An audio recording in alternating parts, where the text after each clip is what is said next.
Hello, my lovelies. Happy Saturday. Happy time zones. It's been a little while. I hope you're all well. Turn the music down, that's a tad loud. Thank you for the immediate head- oh, hang on. My head pads. They're not head padding me.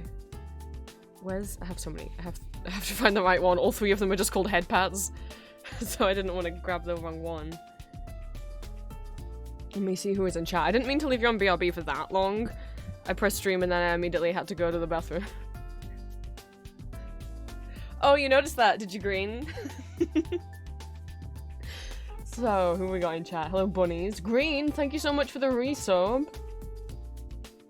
Hello, Red. Hello, Apple. Hello, Bob Girl. Hello, Dallas. Hello, Birdie. Hello, Victor. Hello, Julia. Hello, Jasper. Hello, Jasper. It's been a while, hasn't it?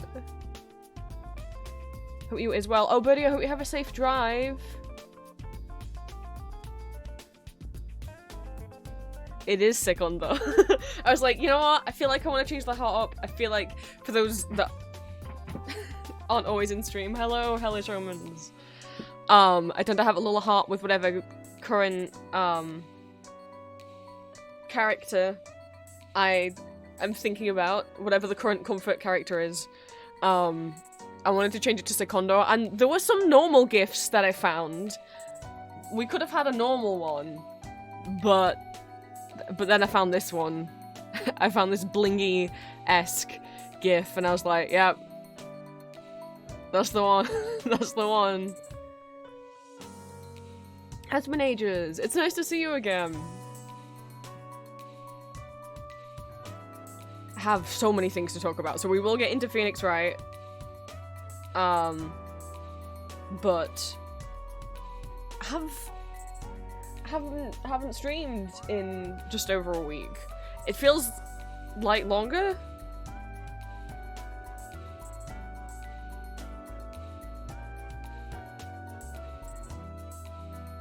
Oh no, because it will have been- never mind, it's been like 2 weeks, that makes more sense. Because I don't remember if I streamed on Monday or not. Did I stream on the 18th? Last stream was either on the 18th or the 16th. I don't remember, but hello. I am here now. For those that weren't aware why I was away, yes, that is why I was away, Bob. I was at Comic-Con. So I wasn't streaming while I was at con, and also while I was traveling to and from the con.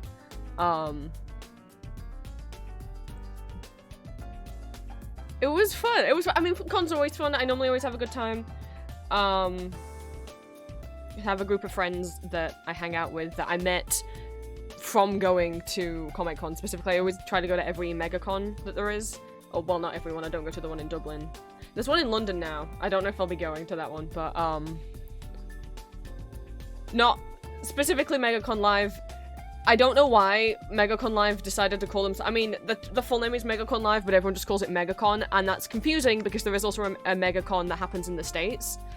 And I don't know why MegaCon Live didn't check to see whether maybe they thought, oh, it doesn't matter because that other MegaCon's in America, it's not over here in the UK. But I'm like, I don't know, it still is confusing, because a thing that people like to do is post photos and videos from cons online and use hashtags of the name of the con, and if you've been to MegaCon in the UK and hashtag it MegaCon, you also have to root through all of the ones from, like, is it Orlando, where the one in America? I know I think it takes place in a couple different places, but it's not all the same company. They just named it the same as a con that already exists in America to be confusing. It was good. I mean, the friends that I hang out with at con, I met 2 years ago now. Because I was going to go to MegaCon on my own. Or I was debating it. I didn't want to go on my own, but I wanted to go. To MegaCon Birmingham 2022. But I didn't want to go on my own, so I'd like put a message out like on like the MegaCon socials, like, I want to go, but I'm scared. But so, is there any other Arcane fans going? Because I'm thinking of cosplaying Arcane. And then some people replied like, I'm cosplaying Arcane. And then, and also an Arcane fan artist on Twitter said that they were going.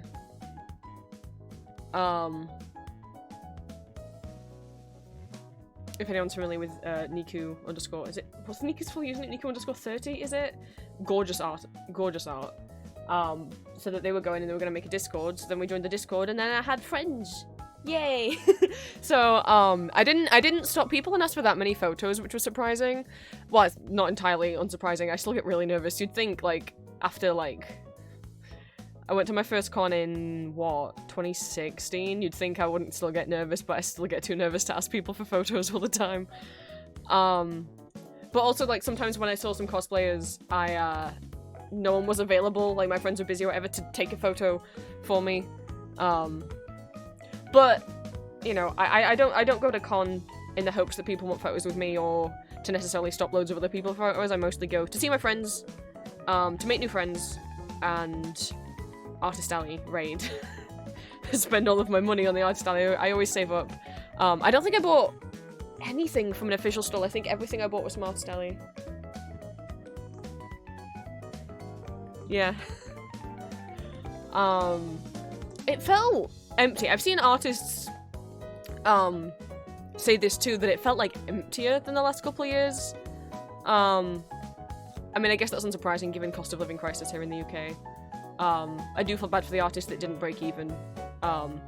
It's no fault of anyone who can't spend the money.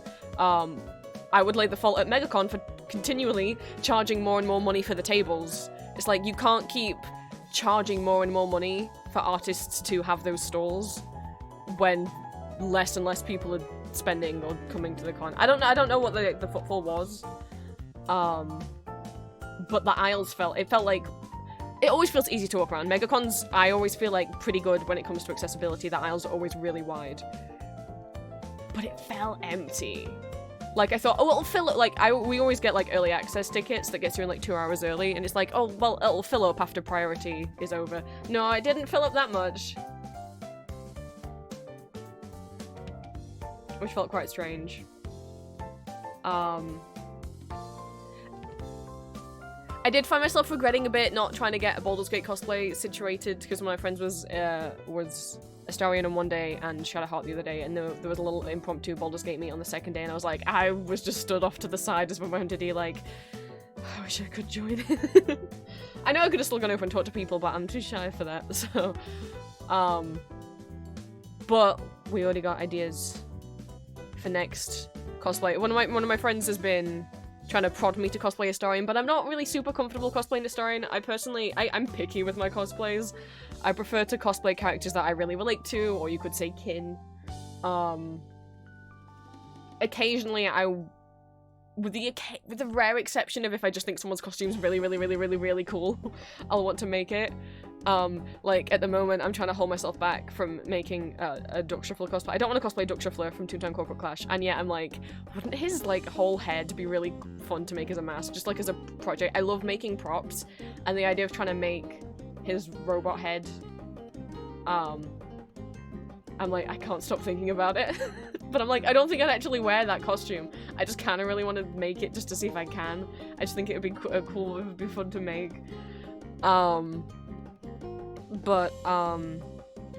Yeah, I've been racking my brain, like, well, what Baldur's Gate character could I cosplay? Because honestly, if I don't cosplay Baldur's Gate to the next con in July, I don't know when I'm going to, because I feel like as time goes on, there's going to be fewer Baldur's Gate cosplayers attending, you know, since Baldur's Gate won't be everyone's hyperfixation anymore. Oh, Apple, thank you for stopping by. I hope work goes okay. So I was racking my brain because I was like, the thing with Astarion is, I don't personally like cosplaying characters with short hair. It makes me feel kind of, like, I don't know if dysphoric or dysmorphic, but it just makes me feel like, no, I'm not comfy with it. Also, Astarion cosplayers tend to have so much confidence. I don't have that. And there's the risk of, like, sometimes Astarion cosplayers can get pretty sexualized. I'm like, I don't want that either. 500 away from being able to redeem squats. Oh, I will say maybe I should have turned that off for today. I forgot that redeem was there because no one's redeemed it in so long. It's a bit of a bad chronic pain day today. maybe be gentle with me. You want a new pig teddy to be besties with Sochonk? Oh my god, Aurora, hello. And Alex, hello. I was talking about Baldur's Gate, yeah, Baldur's Gate cosplaying. Cause I really want to participate and join in, especially because my friend Amy's gonna be Astarion again for the next con. So I'm like, but who? Because I'm not super comfy cosplaying Astarion. I love Astarion, but I don't want to cosplay him. So I was racking my brain, because it's like, I can't do any of the, like, the tieflings or anything like that because I can't wear face paint. I can wear it for very limited amounts of time, but what with me skin condition and comfort and sensory stuff, I don't think I'd survive all day in face paint. I think deep down I knew what the obvious answer was, but maybe I was just, like, nervous because I'm like, well, if it's a summer con as well, I don't want to wear a wig. Well, out of the main companions, there is one, well, technically two, that have long brown hair. I don't know if this is set in stone, but if I were to make a Baldur's Gate cosplay, which would be, I would like to do, not Gale, because I don't want to do a drawn, I don't have facial hair, and I don't want to do fake facial hair.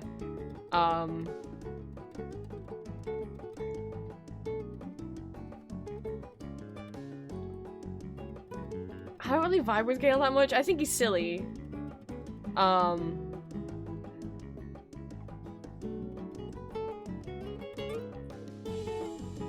debating cosplaying Halsin, but I'm like, the things that's holding me back is, I'm not beefy and I'm not tall. And I know that's stupid, and I know anyone else who wanted to cosplay a character who was like a tall giant man, I'd be like, go for it. Like, cosplay's not about looking exactly like the character. It doesn't matter what your height is, it doesn't matter what your weight is, or what your body type is, whatever. I know that, and I would tell anyone else to go for it, but also I have been on the receiving end of having mean comments cosplaying characters who are taller than I am, that I'm like, oh... I don't want either people to laugh that I will be a short Halsin or misgender me. So I'm like, I don't know. I don't know. And I don't feel like I super, again, it's more out of a want to, like, participate and be able to interact with other Baldur's Gate cosplayers more and, like, collect photos with them. I'm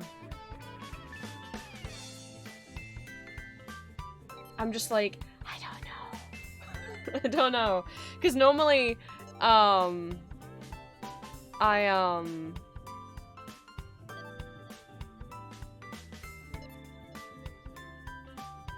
as I say, tend to cosplay characters that I really relate to, or at least really want to make parts of their costume, and I don't really feel either of those things to Halsin.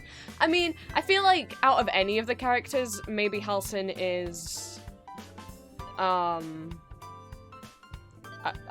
don't super relate to, but I'm like, I guess personality-wise, I am closer to, like, don't get me, like, Astarion, I do relate to parts of Astarion.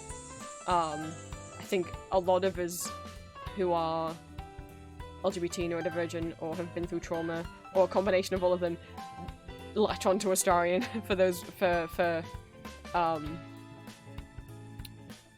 those sorts of reasons.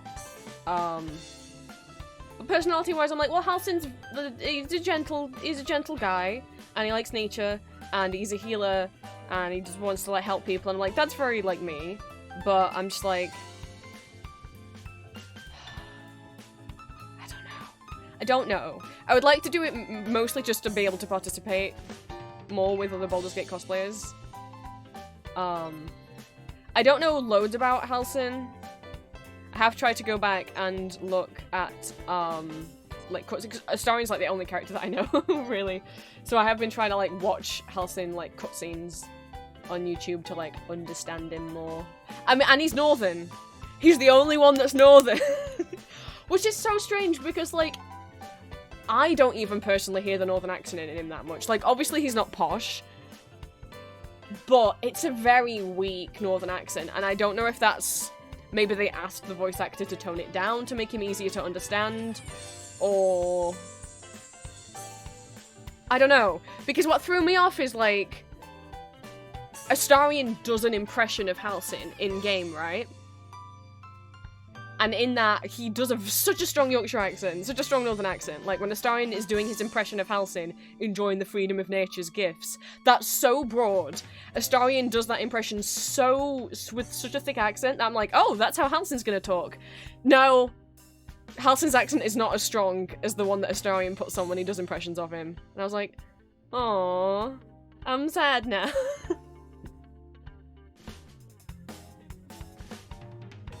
That's not as strong as he talks.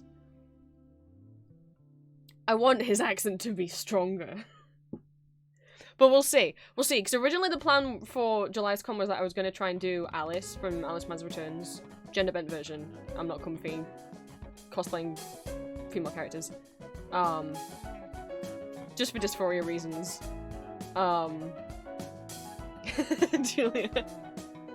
Julia likes a bit of a Yorkshire accent. Which I would still like to do. Like, specifically, my dream cosplay prop to make since I was a kid. I mean, I was 13 when Man's Returns came out, and I'd already been a fan before of the first of American McGee's Alice. I had, like, Man's Returns on pre-order. The hobby horse weapon is my dream prop to make. I've wanted to make that so bad since years and years before I ever started cosplaying. I would love to, make the Man's Returns hobby horse weapon. And originally what I thought I was going to do for July Con was make the hobby horse weapon, do Alice's, like, default outfit one day and the Queensland outfit the other day. But if I do Halsin, then I'll probably be doing Halsin one day, and then out of the two outfits for Alice, I think I would pick the Queensland outfit. I know that was going to be way more complicated to make, but I'm like, but I think it's so pretty. I just changed the bottom instead of skirt into being trousers, but I would do the top exactly the same. We'll see. We'll see. I don't have, like, one cosplay that I'm super, like, that's the one I want to do. Alucard was what I was meant to do for March, and then I just didn't have the time. So... and I won't be doing Alucard for July because there's no way, Castlevania Alucard, I should specify, there's no way I'm wearing that costume, all those layers of black and a long wig in the summer heat. He will be put on hold until next March. Or January if I end up going to, like, an earlier con.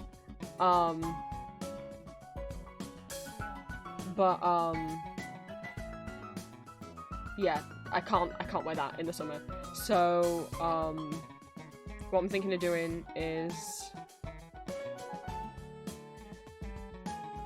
Halsin or... Well, I'll do a different cosplay each day, but I'm just going to pick between Halsin from Baldur's Gate 3, Alice from Alice Mad's Returns, and Snufkin. I think that would be cute, from Moomins. I just have to pick out of the three. And then the tiny little devil in the back of my mind that's like, make a duck shuffler cosplay. I don't want to wear that. I'd get so warm. I just kind of want to make his head to see if I possibly could make his head.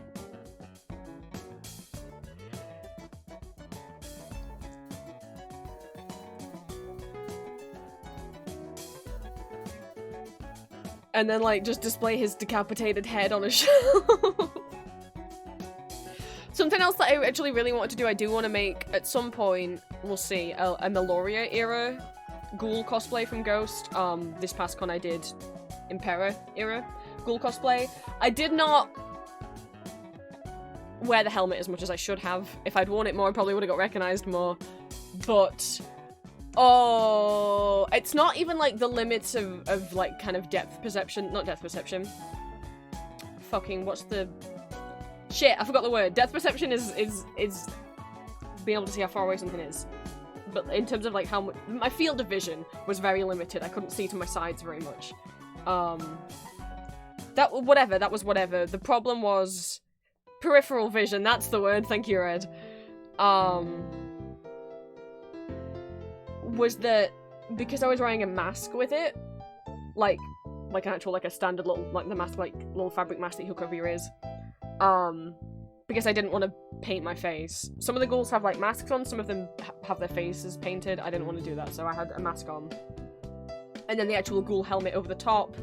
What that meant was the lenses kept fogging up. Every time I breathed, the lenses immediately fogged up, and I couldn't see very well at all because of how quickly they steamed up. So I wasn't wearing it the majority of the time. I think also what I would do next time as well, if I ever wear a cosplay with a mask, if I have one costume that has a mask and one costume that doesn't, I will wear the one without the mask on Saturday, which is when I do all of my shopping. I try to do all my shopping on Saturdays because I mostly buy from artist alley stores, and they tend to have less, like, limited amounts of stock, and if there's something I really want, I want to grab it on the Saturday before it potentially sells out by the time Sunday comes along. So in future, I will wear the mask cosplay in the Sunday, not the Saturday like I did this time, and was trying to buy things while also, like, cradling the helmet under my arm. By the end of the day, I gave up and I was using it, like, as a bowl to carry my phone in. I was just like, fuck, I'm putting it back on now.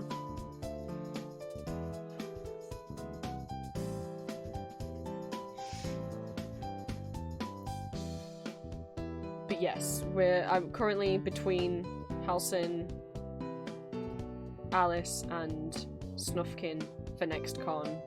I think it's most likely gonna be Halcyon and Alice, because I would like to do a Baldur's Gate cosplay, and, you know, if I don't do it for the next con, there might not be an opportunity to do it again. I mean, obviously there will be opportunities to do it again, but there won't be as many other Baldur's Gate cosplayers because the hyperfixation will die down the longer we go from when the game was released.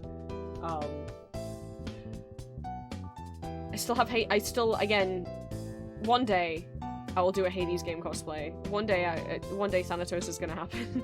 I thought, again, I was like, maybe this con, I'm like, I don't think so, I have other things I want to do instead. But one day, I literally have a wig for it, and I haven't,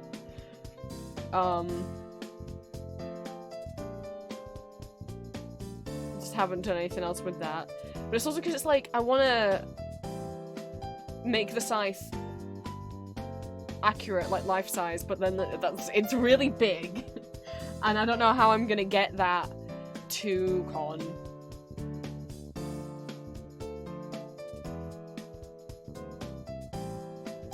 So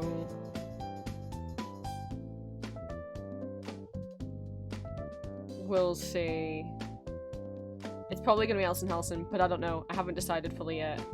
So my friends are already working on the next costumes, and I'm like, over here like, I really want to make stuff now.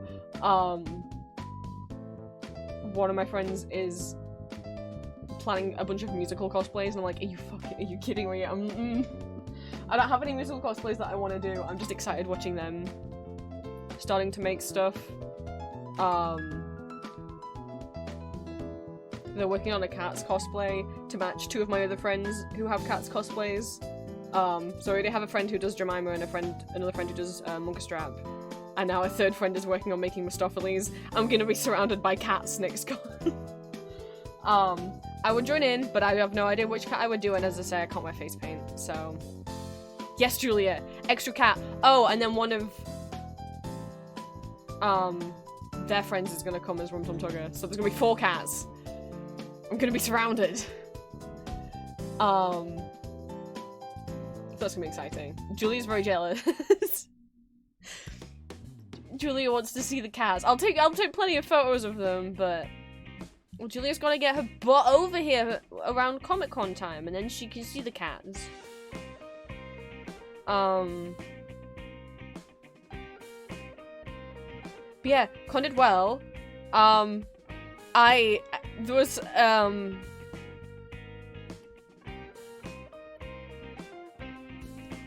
I met a very sweet person.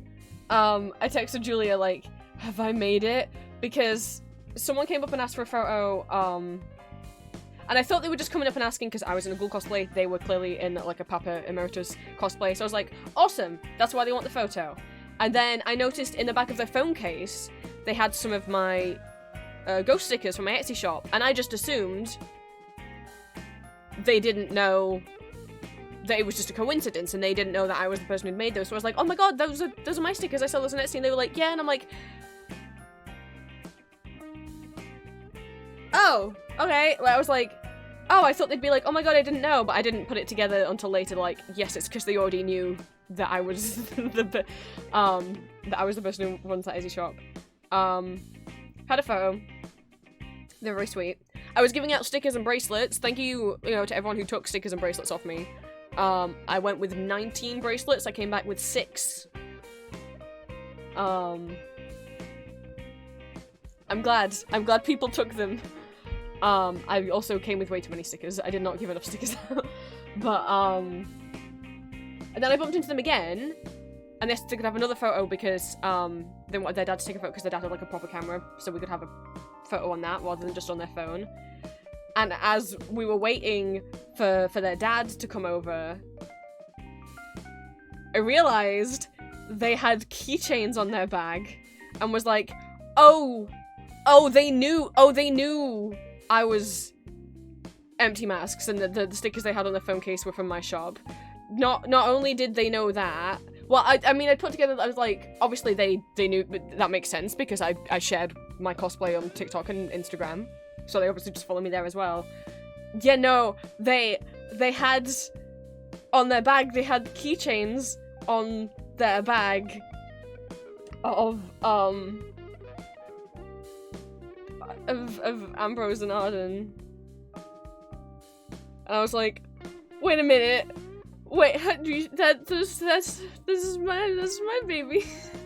And they were like, yeah, I bought the Ambrose one at first, but then I had to buy Arden too because I couldn't leave him on his own. I had to complete the set, and I'm like, what is happening?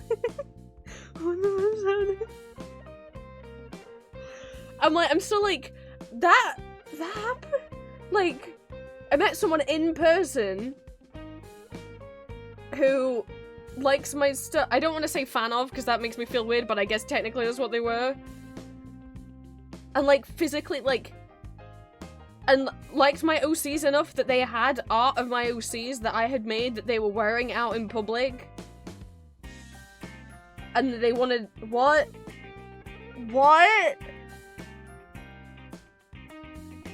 It was very surreal. In a nice way. I'm just like, what?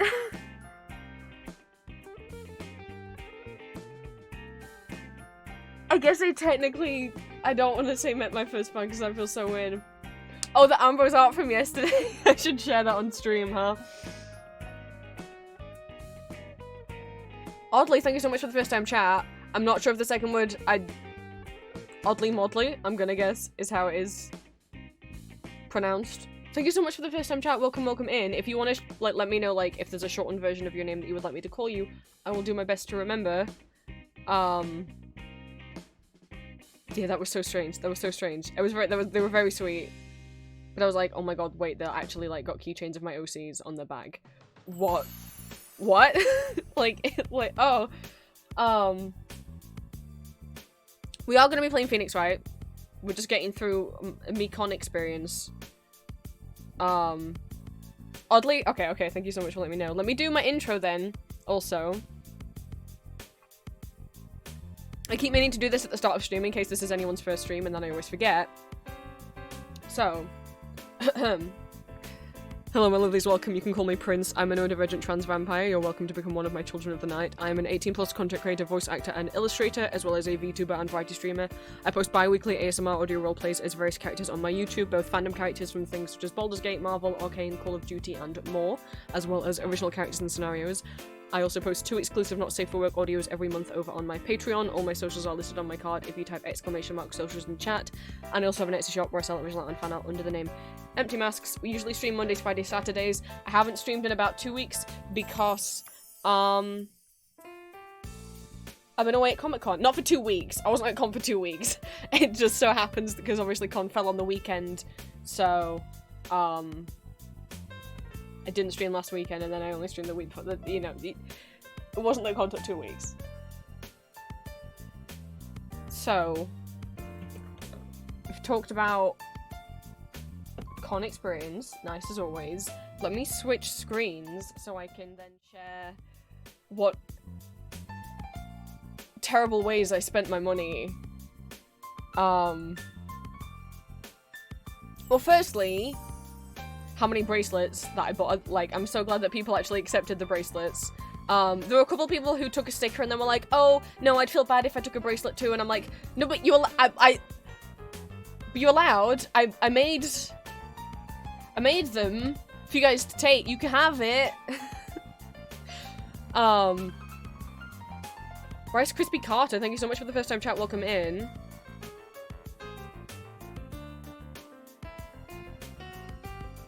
Hope you didn't just miss the intro that I did.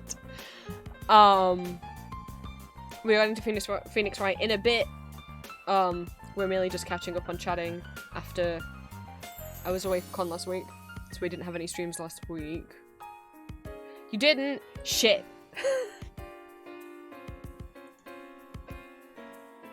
I'll do a shortened version. It's fine. Because I know some people who come to stream find me via Twitch. However you find me via Twitch, whether the category, whether the tags, whether I was recommended to you, whether someone raided, whatever, and so therefore aren't aware of where most people are from. Oh, you didn't miss it, sorry. Oh, okay. Which is only why I'm trying to do the intro a bit more often, just so people who pop in via Twitch then do not get confused when we talk about audio stuff, because the majority of people in chat come from my YouTube channel or my Patreon, where I do voice acting stuff, which you don't have to follow me on YouTube and listen to my ASMR voice acting stuff in order to interact and follow me on here. It's just so you guys are aware, if we talk about audios, that's what we're talking about. I don't want people to be like super confused. But yeah, I spent like the 2 or 3 evenings before con frantically making bracelets. Most people who make candy bracelets and bring them to events spend a lot more, plan this out in advance. It was a very last minute thing that I decided to do. But very inspired by the fact that I'm aware that, I mean, candy's been used obviously from various things.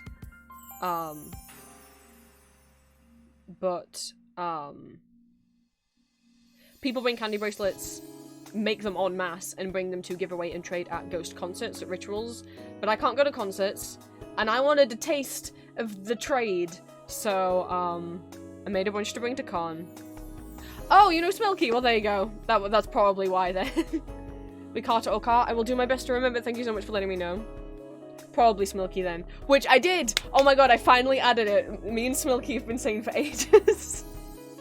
Because we are both Yorkshire VTubers. And Smilky added that tag to their stream and was like, you should add it too. I'm like, I need to add it too. And then just forgot. I don't know how long ago Smilky added that as a tag, and I don't know how long ago I said, oh my god, that's so funny, I totally need to add that too. Cause wait, I was just realizing the other day that I've been following that. Now, ooh, we've not officially met. Thank you for the pronouns, Jack. It's good to know you. Do it in a second. Thank you for summoning Patroclus' voice. People don't redeem that often. I've been following Smilky for almost 2 years now. It's wild. It doesn't feel like 2 years. And the reason why is because very shortly after I followed Smilky, I got sick for quite a while. And honestly, like, most of, like, from, like, July 2022? Yeah, like, July 2022 up until, like, July 2023 is a bit of a blur. Not a blur, but, like, didn't feel like time passed properly. Thanks for hydrating the stretch. Pronouns check. If you would like to show your pronouns in chat, do feel free. I use he, him pronouns. Also, there is a pronouns extension that you can get for Twitch. I did not make it. Twitch did not make it. It is a third-party browser extension, so it does not work on mobile. And essentially, if you go into that website and you select your pronouns from the drop-down, they will appear in a speech bubble next to your username. They will only appear if you are on PC, though, sadly, not if you're on the app. And you won't be able to see other people's pronoun bubble unless you download the browser extension yourself. which you can download. There's like links in the top corner of like a Google Chrome icon and like a Firefox icon. How much just open them on here? You guys can see there's my little bubble next to my name. Birdie's got their little bubble, Oddly's got a bubble, Green's got a bubble. Just as an easy way to remember people's pronouns. You absolutely do not have to get that extension, and you do not have to show your pronouns if you don't want to. Yeah. Anyway. Yeah. Bracelets. I made a lot. These are the ones that I made that I gave out. The only ones I have left are some of the ghost ones. All the plain ones went. I don't know which ones I have left. I know I have the rats one left because someone really, really wanted it. Someone was like, do you still have the rats one left? And I was like, yes, come find me. And then they didn't find me. But that's all the bracelets I made in the few days leading up to con. It was a lot. These ones down this side are all the ones that I bought to like hand out to people for free. If anyone came up and asked for one and wanted a photo or whatever. And then these on this side are the ones I made for myself. So the Terzo, the Secondo. This coloured one is just because I made one and was like, that's actually kind of cute. I kind of want to keep it for myself. I made a He Is themed one, Eddie Day from Welcome Home, and then Hades from Hades Town. And then I made my first cuff. Boy, it took hours. I did not make the pattern myself. I got it off Candy Patterns. Though I changed the colours up. I know it's hard to see. Let me find photos where it's easier to see. I think in future I wouldn't do a cuff that has text on it because, hang on. It's easy to see in these pictures. Because I get bothered that I can't read the whole thing at the same time. But it says ghost. It says ghost. There it is. But I'm glad that I now know how to make cuffs. It was a little confusing at first, and then I got the rhythm of it. I want to make cuffs again in the future. I just need to buy more beads because I don't have that many left over. After that cuff especially, I like don't have any blue left. Oh my god, I'm not wearing like. I should put my Secondo bracelet on since you know he's here on screen.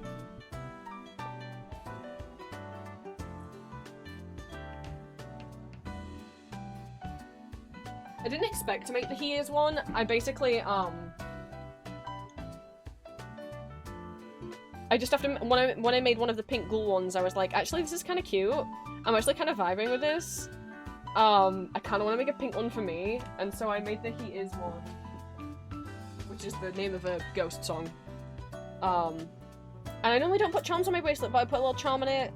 I have a bunch of charms that I just kept from like old keychains that I had as a kid and stuff, so the little heart charm was off some sort of like old keychain or old bracelet I had as a kid.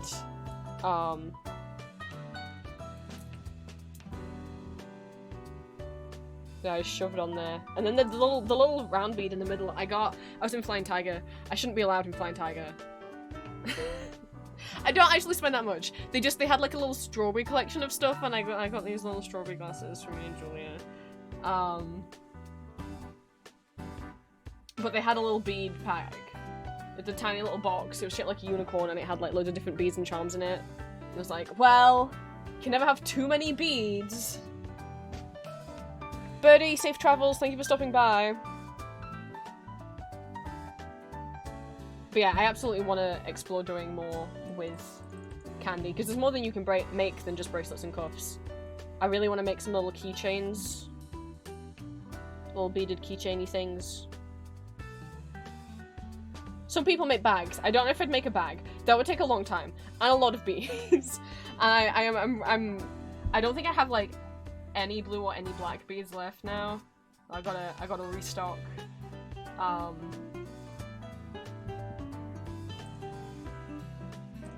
Let me find con photos to share.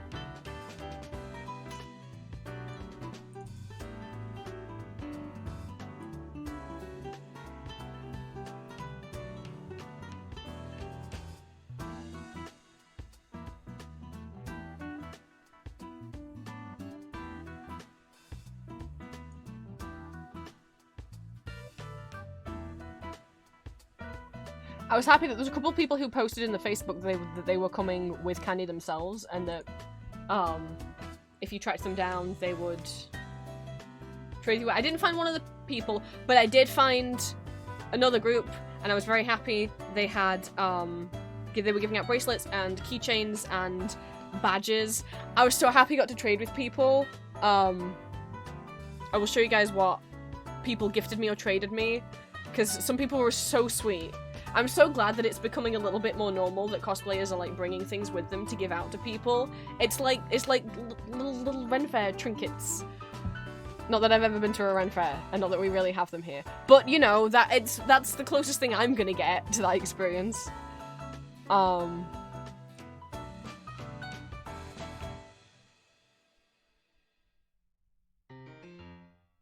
I will show you guys what bits of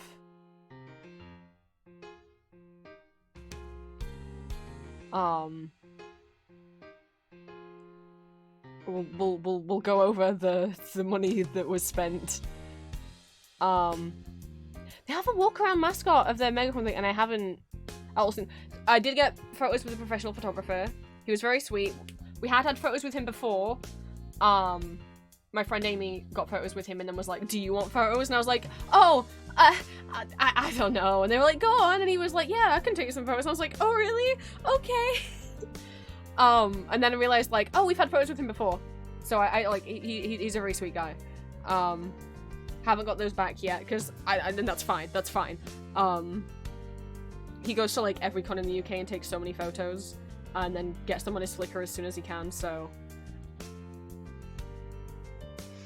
That takes a while to upload everything. But I can share... the boys. This was the groups. That's me and the guys. Me not knowing everyone was doing silly poses because I couldn't see shit out of the helmet. But there's me. That's Saturday, and then this is the Sunday group. I was Vampire Hunter D on Sunday. We were all like in black on Sunday. We didn't plan that at all.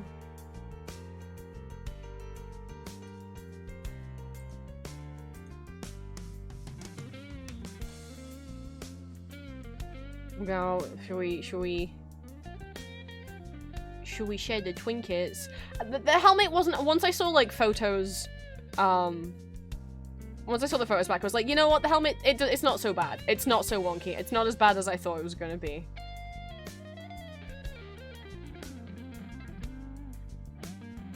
I don't have many photos I took of just myself at the con. There we go. It's not. It wasn't so bad. I put a bunch of my ghost candy on as well because I was like, fuck it. But yeah. Oh, all of the clasps broke. So these little things were just with cardboard. And I did make the little hooks, the little hook ends, but they weren't actually hooked into anything. So they all had like little hooks coming off that like bent down. As you can see, they're not there anymore. Were they there in the morning? Let me see. I don't know if they were there in the morning. This is a photo I took before I left the hotel. Yeah, they were. You can see there's like a hook here. Oh, and a hook here. And yeah, the hook there's kind of bent, but yeah. And I think it was just because I had a like a crossbody messenger bag, and I think it's from constantly taking that bag on and off that probably caught them. So I guess I left those on the con floor somewhere. Who knows where? Of course, I took little Julia too, because Julia has to be included. So see, she was there. Yes, I have a tiny cardboard cutout of my girlfriend that I take places. Speaking of, before we go over my haul, let me do shout outs while I grab things. That'll probably make things easier. I will also do shout outs for Julia again in a bit because there's some announcements that we need to talk about. But I'll do that after con. So try not let me forget. After we finish talking about con, I wanted to go over the watch party schedule for Discord for April and what me and Julia have planned. Oh, I almost did the Tatsugotchi commands. course Mori has a little hat. Mori always, my little IKEA alien is called Mori. He always has a hat themed to whatever game we are playing whenever we play games. So if you would like to follow my partner Julia, that would mean an awful lot. Supporting her helps support me. Going fast at the speed of sound. She's a little ghost.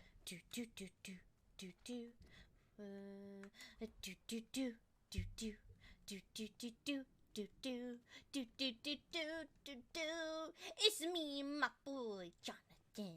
I don't want to talk over this beautiful singing. We're going over the bridge. People are hanging their dirty laundry. Your little sing song. Just outside of the city. That's kind of gross. Do. Just thought it was cute. I may or may not have clipped that. But Julia also has a YouTube channel where she does ASMR audio role plays of female characters. If you like the kind of stuff I do, you might like the stuff Julia does. We're trying to get her up to 1,000 subscribers on YouTube so that she can be monetized, make a little extra money on the side, especially since something that we're going to talk about in a bit, and also that it's an expense that she's got coming up, and work not scheduling her as much. And then yeah, she also streams various games and artwork. Also has a shop where she sells like stickers and bracelets and jewelry and stuff that she makes. And then we also have someone else in chat who streams, who does cool art. If you'd also like to go and follow Green. He was into forklift forklift simulator.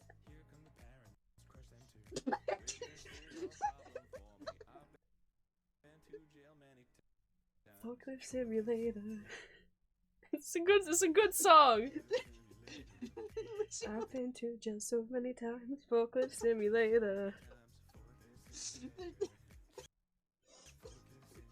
What a banger! There's no like build up. There's just like, here's the middle of a sentence. It's seagull.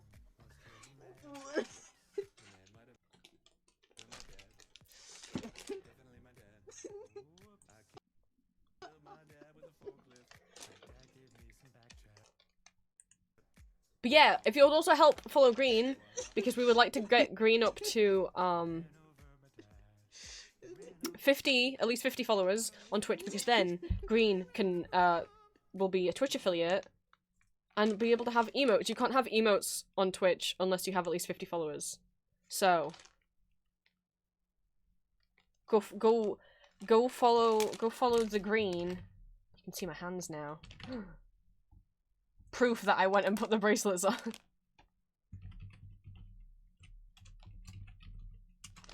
Okay, that was an awkward reach because I had stuff in my hand now. I may have bought things from a certain shop that I've already bought things from before. I have a problem when it comes to a certain artist. As in a good problem. As in, like, I spend too much money at their stall.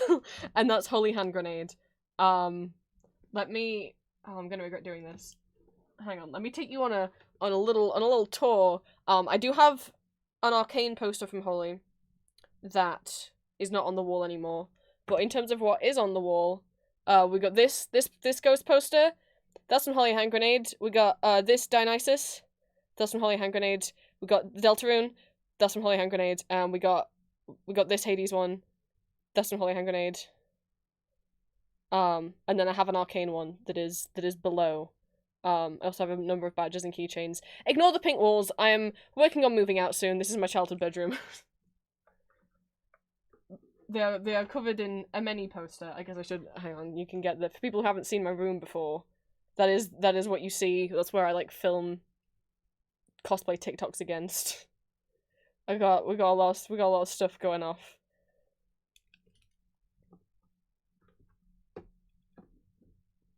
So, Holly was there. I seem to have accidentally continued the tradition of buying an A3 print off them every single time. Apart from I didn't just buy one A3 print. I bought two. Can you blame me? Who's in the cinnamon roll chair? Who is the person in the cinnamon roll chair is who is always in the cinnamon roll chair. Pelly lives there. This is a little keychain of Pelly from Animal Crossing. I love Pelly from Animal Crossing. My girlfriend got this for me. There was Animal Crossing blind bags, and she got a bunch until she finally got Pelly, because I had Wild World growing up as a kid, and so I loved Pelly, and they don't put her in the games anymore. The cinnamon roll chair, by the way, is a tiny cinnamon roll chair that I have. People can sit in there. Pelly sits on there at the moment. I can't get the cinnamon roll chair back in place. Oh no. Oh no. Okay. I dropped stuff on the floor. Right. I'm gonna regret getting these out of the file, but okay. We have problem, and that's, as you noticed when you looked at my wall, you might be like, Prince, there was only room for like one A3 print. Yep. We're gonna have to shuffle some things around. I wasn't gonna redecorate my walls and stuff until I move out, because I'm really working on trying to move out by July. So any support really helps, because moving out is expensive. We will hopefully be doing a donathon close to the time. Now that I'm back from con, I will be back on the apartment hunting grind, so if at any point I don't stream because I'm off looking at apartments, I'll let you guys know in advance if any of those appointments end up clashing.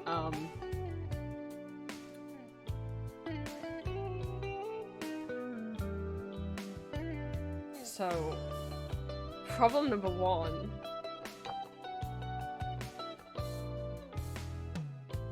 His problem number one.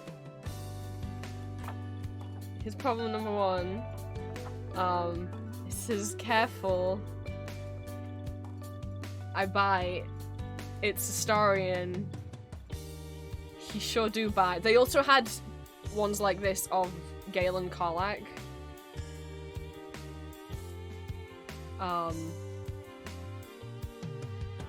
I personally don't like blood and gore, so I was a bit sad that like every single Astarian print had blood on it, but this one, it's not too much blood.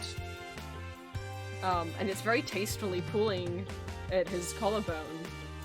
Problem 2 is stream relevant. It is stream relevant, Green. Would you guys like to see problem 2?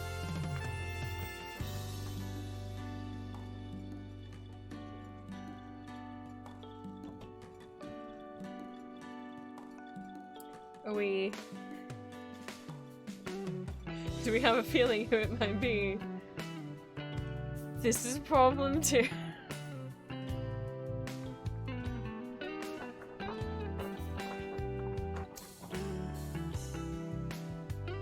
Thanks to you, I am saddled with unnecessary feelings. Oh no. So, I've never seen Phoenix Wright stuff. Okay. I think I've seen Holly having like smaller Phoenix Wright prints, but you're about to see I had a Phoenix Wright problem at this con, since we have been playing Phoenix Wright and I am now in love with this man. He's a free man now! For those of you who haven't been keeping up with the streams, I will say, since we're gonna touch on some Phoenix Wright stuff, no spoilers. I'm playing Phoenix Wright for the first time, so don't spoil anything, don't backseat. I mean, those are the usual rules when we play games, but if you missed out on anything that happened with this man, I do have a separate VODs channel on YouTube where all of the streams get backed up, and you may be like, Prince, what could be better than one unnecessary feelings poster? You know, you got an unnecessary feelings poster. What could be better than one poster about Miles's unnecessary feelings? 2 posters about Miles's unnecessary feelings. I wish I could read the artist out to you as I show these, but the business cards are all muddled up at the moment. I will, however, be posting a full haul on my Empty Masks Instagram. My Safe for Work Instagram. I don't have a not Safe for Work Instagram, but you know what I mean. And I will tag all the artists in that picture. I had some problems at this con. first thing I actually got, we have Ghost Poster, because it had Secondo on it, and I don't see Secondo very often.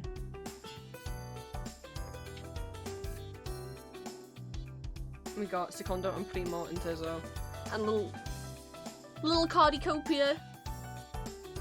We have, I don't know who that is.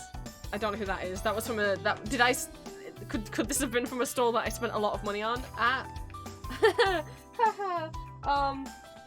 The names in the court, you guys can't read that at all. Don't worry about it. Don't worry about it. I got a couple more prints from Holy. They used to have these as, wait, where the fuck did the other one go? Did it get stuck to the back of a different one? Where'd the other one go? They were literally both there. Oh, I found it. Okay, so Holy used to have 3 different ghost posters. I chose one of them to get in A3. However, they had the other 2 that I didn't get last time as tiny little postcard ones. You'll see most of the stuff I got was Ghost or Phoenix Wright or Baldur's Gate. That's kind of the theme of this one. So we have rats. We have Paparcopia with his rats, and we have plushy potato copia as Opus Anonymous.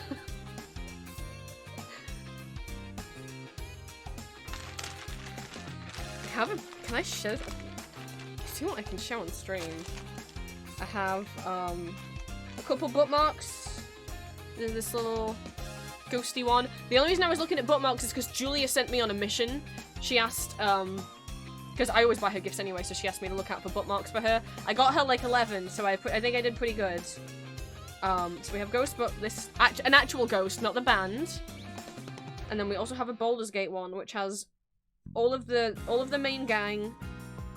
Well, it doesn't have Halcyon, but it has Karlach. And then, of course, the Goodest Boys, Scratch, and that Owlbear at the bottom. I'm sorry, it doesn't have Halcyon on it. I'm sorry, it doesn't have Halcyon on it. We have one last little print. Where we sat to eat, this was right opposite me, and I was like, well, I'm gonna have to get that. This is fine, he's not naked. So it's fine. It's a little bit suggestive. I will say, this whole print set wasn't suggestive. It's a series of prints of characters from a certain visual novel paired with tarot cards. It's just this one that's a little suggestive because of who it is. I don't think Plant's in chat, so... Who could it be? Is Julian from the Arcana. I've never seen Arcana merch. The other ones weren't suggestive. It's just Julian's, because it's Julian. So that's gonna go somewhere. I don't know where. It's gonna go somewhere. We're looking very respectful. We're just gonna hide him. We're just gonna hide him away. Just gonna hide him away. I know, the Arcana in 2024. And I have my little bag of stickers. I like display my wristbands from con because all the other wristbands were plastic. They'd give us the shitty sticky paper ones. What's that about?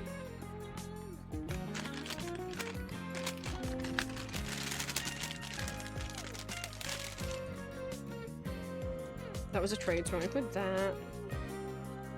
We have another bookmark because I love Kirby. Then we have a sticker pile. We're gonna blast through these because it's already been over an hour. We got Sleepy Kirby. We got one of my favorite memes. It's I'm Baby Kirby. Someone had Bagpuss. Are you kidding? We have more of the problems. This was from the same store that sold this Edgeworth print. It's Myron Phoenix. He said no pickles. And unnecessary feelings count number 3. He's saddled with unnecessary feelings. We have a Psyduck. We have another Edgeworth. We have the man, the myth, Chio Chi-Chi, Hello Every Nyan. We have a plushy Kermit. We have a medal that says Tummy Ache Survivor. I got people's business cards. So I will share the business cards. I don't know which is from which artist, but I will put there's some business cards that have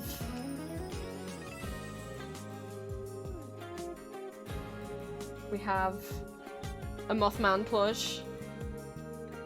We have a clown frog. Also, I have to show you, they were from Belixer. I have to show you the reverse of their business card. Like, are you kidding? Gorgeous.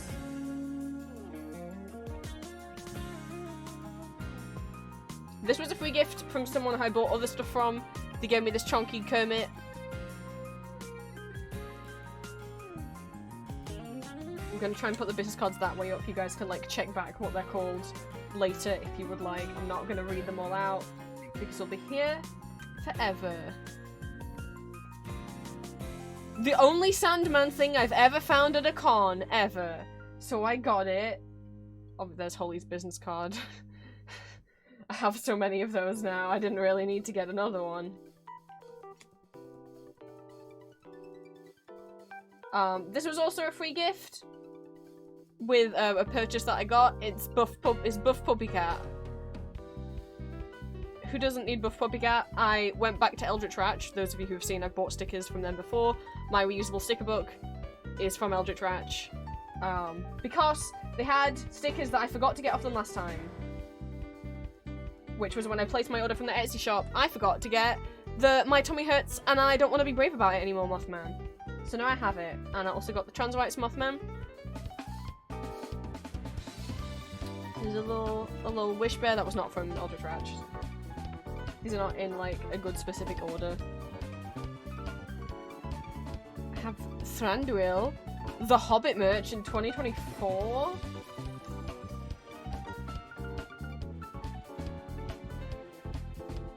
I got this because I got stickers for Julia and it was, like, cheaper if I got 3. So it's that one Weezer album, but it's Pikmin.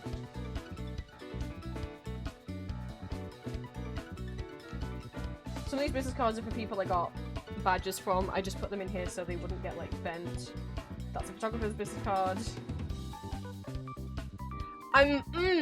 They had a gorgeous print. I bought stuff of them before. They had this print of, Gale and Astarion, and I didn't get it. And I was thinking about it the whole time. I was like, no, I can't get it, I can't get it, I can't get it. I don't need more prints. And then I was still thinking about it non-stop, and I was like, okay, if I'm thinking about it non-stop both days, I need to go get it. It was sold out on the end of Sunday when I finally decided to go get it. But it was Gale and Astarion in the style of, you know that one artist? That old artist that does, not old artist, but who would do, like, the kind of homo-erotic, like, paintings of, like, guys in, like, suits in, like, the 30s or whatever. It was that kind of style looking, at least it looked that kind of style to me. Gale and Astarion were just, like, sat in, like, old-fashioned kind of suits. And I was like, I'm so stupid that I didn't get it. There's the sticker goods. I'm gonna try and get these back in the folder. Con was good. We're sharing the haul, Angel. Welcome in. I've got to try and get them. Here's the stars of the show.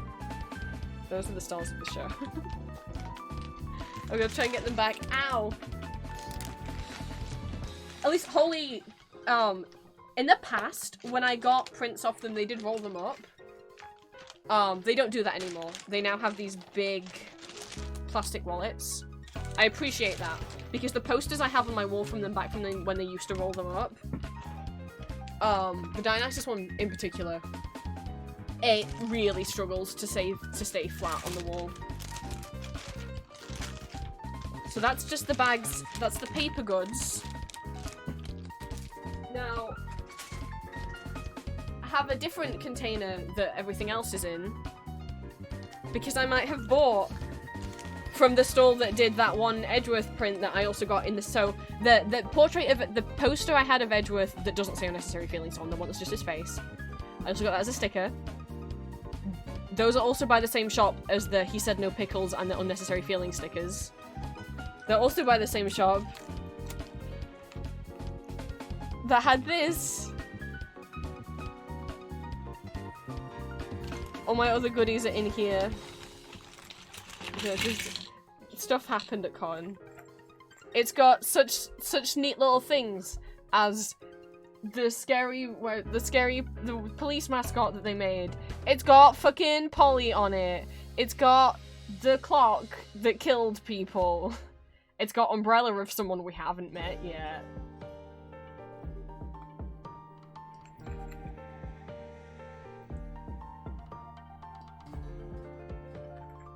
And of course it's got Edgeworth and Phoenix and Maya and Gumshoe.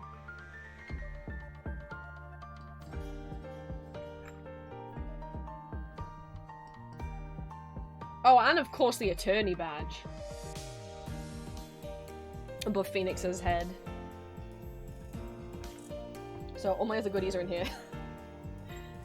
I guess let's just go through them as that's stuff I traded. So let's go through. I got more badges from Holy. These are all from Holy Hand Grenades. I already have the Terzo. I already had the Terzo badge. So now I also have the prequel ghoul. Sorry, the Impera ghoul. The prequel ghoul. Secondo. My beloved. Primo. And Copia. Yeah, look, this badge, it said no touchy. They also had one that said non-verbal on it, which is very cute. There's this little Edgeworth. We have more ghost pins. This is Stinky Dad of the Year, Nihil doing his saxophone solo. We've got this one that says Ghoul in the eyes of the Impera Ghoul. We've got this Astarion one that says serving cunt in a sad way. So true. We've got this big one that says enemies to lovers on it. We have this little wooden one of Astarion's back scars. We have these two from the same person as the ghost poster. We have one of Terzo. And I was so excited because, as I say, again, very rare that you see stuff of Secondo. These are from Occult Trash. I didn't get a load of crazy stuff at Occult Trash. I just got the two Muerte things that they had, aka Death from Puss in Boots, which is this patch and this roll of washi tape.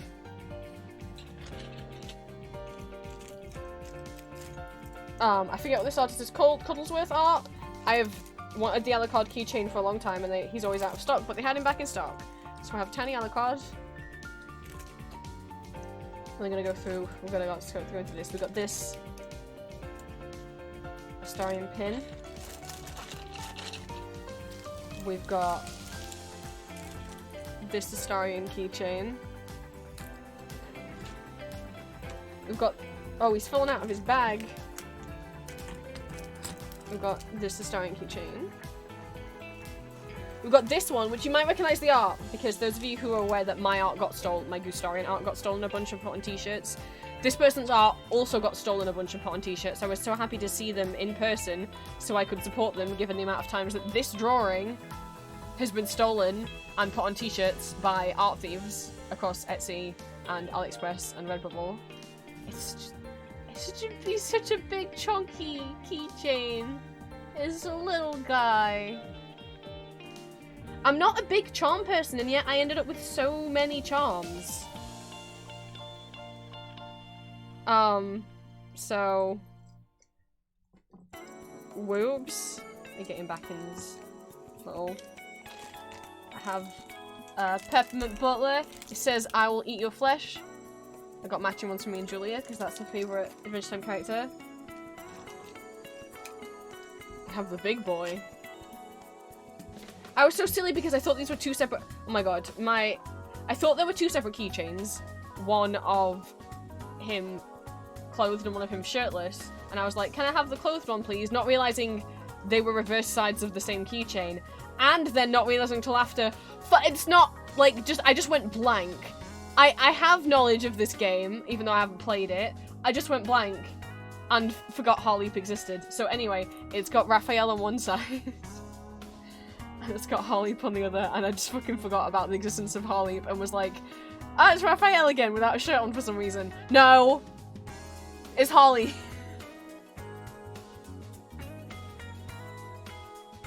I think this is the biggest keychain. I have a Jinx keychain that's also pretty big, but this one's also...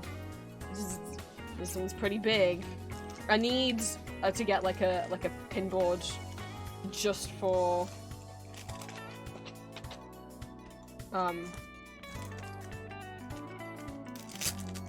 Baldur's Gate 3 stuff. And apparently Phoenix Wright. The only Call of Duty thing I got, there wasn't a lot, but at least I found something this time unlike last time. It's Ghost, but he's the autism creature. Also, there's a bar of soap.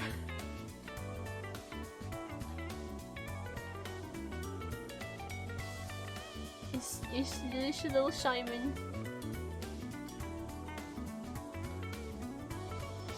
Oh, yeah, autism creature is the- oh god, am I gonna have to explain autism creature? I guess I'll get up a picture. That's what the thing that it's called. If you've ever seen the Yippee thing with the big eyes, its official name is autism creature. I know that might sound like bad. He's very much used by autistic people. It's not like something that is used to insult autistic people. It's very much a creature that autistic people use to express themselves with. It is not something that is used to bully autistic people. It's just to be clear. I mean, someone might have. I don't know. But that's what that is. It's the Yippee. Oh wait, the webcam's not there anymore. But so there's a little Simon, little cute little in this cute little pouch.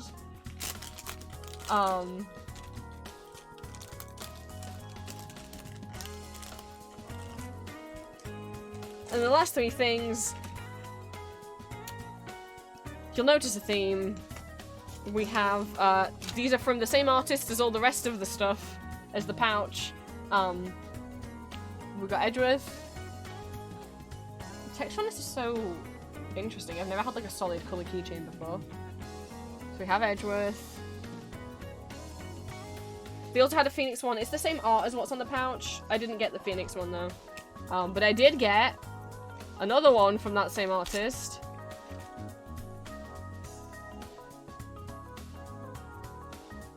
I love them. I love them, Your Honor. Oh my god, and the I love them, Your Honor works well here because, you know, there is actually a Your Honor in the game. There were some Phoenix Wright cosplayers. I didn't get a picture with any of them. I saw Amaya, a Judge, two Edgeworths, and two Franciscas, and I didn't get a picture with any of them because I was shy, or because I was busy. And then final thing I bought, this is from the same person who did the smaller Unnecessary Feelings print, I'm pretty sure. Haven't had a collar pin since like this weird random like one I got of like, it was like a mountain and a moon. That I used to wear in my denim jacket when I was like 18. It's a Miles Edgeworth collar pin. The idea is that you put each one on like the collar of like a button-up shirt. And then this chain like dangles between like across where your tie would go.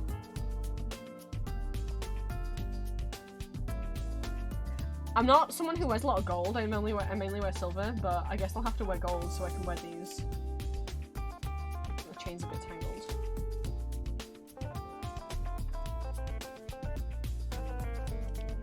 So this stuff I got, and then we have stuff I traded. Belixer commented on my TikTok, complimenting my ghost stuff. So I went over to her stall and gave her a sticker, and in return she gave me one of her mystery sticker packs for free. That was very sweet. It had this sticker in it, so that was a thing I traded. And then we've got more stuff I traded. I'm really glad I bumped into this cosplayer. They'd advertised that they were bringing these packs. So I was like, I'm coming in a ghost cosplay, I'm gonna try and find you. So we exchanged, I mean, she was giving these out for free. These packs full of goodies for free. I just had stuff to trade. So I was like, please take stuff in return. So they took bracelets and stickers in return. So, and this is why I desperately wanted to find them. They made a bunch of these pins they were giving out for free that says Astarian's favorite juice box on them. The pack also had little keychains they'd made out of candy, beads, say Baldur's Gate 3. It also had this little sticker. This is these boots have seen everything. And then this is their name and cards. Just very sweet. Very cute little packaging. I thought it was just gonna be the pin. I didn't know I was getting stuff other than the pin.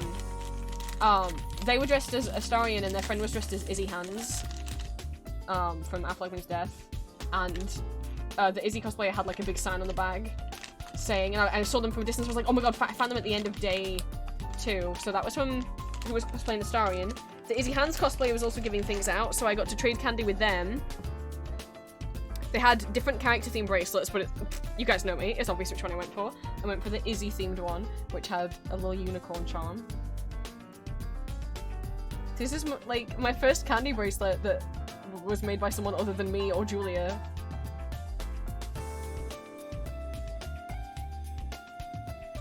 Very cute. My friend, someone I know who goes to con a lot, who I've met several times over different cons, Maddox, came as Sweeney Todd and put on their Instagram story that they were bringing little pies that they'd made, and I was like, I have to find you. They're like, please do. So I gave them a sticker bracelet. They gave me a tiny clay pie. This is the best thing I've ever traded. Who's gonna top giving me a tiny pie? Like,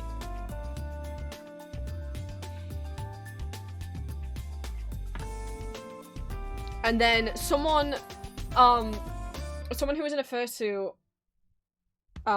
they'd seen that I was coming to con. They were so sweet. They were with their dad. I don't know if they were a kid or not. But they'd seen that I was posting in like the MegaCon Discord that I was coming in a Ghost cosplay, and they were so excited because they really like Ghost.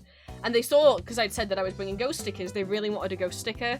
And so, their dad was like, they wanted to track you down and find you because they really wanted a Ghost sticker. And, their dad was in like, I'm pretty sure they were just as Price from Call of Duty.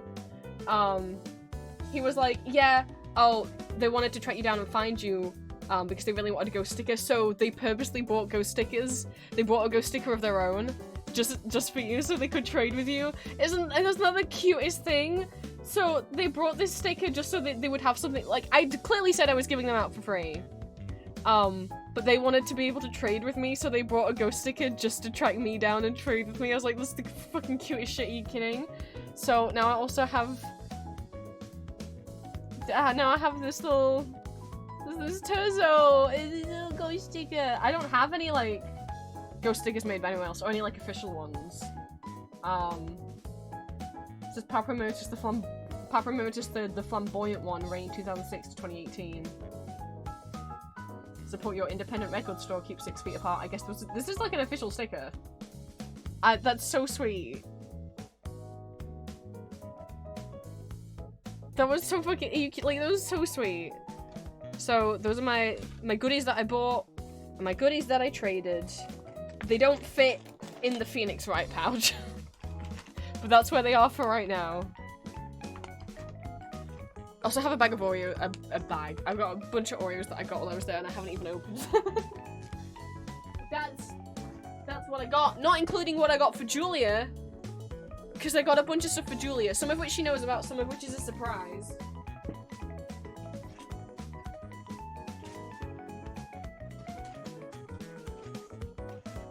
So I can't go ahead and share everything, but I can share some things. If you guys thought the Psyduck was cute, do you think it's even cuter when it's on a t-shirt?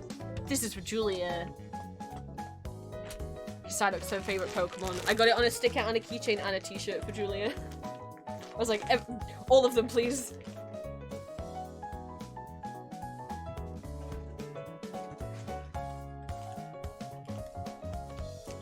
I can show a couple things. Let's see. What have I gotten for Julia that I already told her about, so I'm not spoiling by sharing some of the stuff she doesn't know about.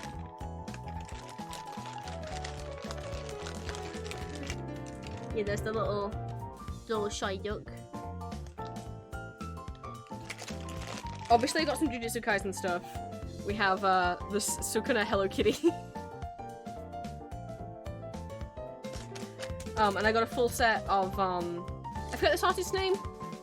Of like all 15 of their Jujutsu Kaisen little cards. I already have Over the Garden Wall cards and an Animal Crossing card from them.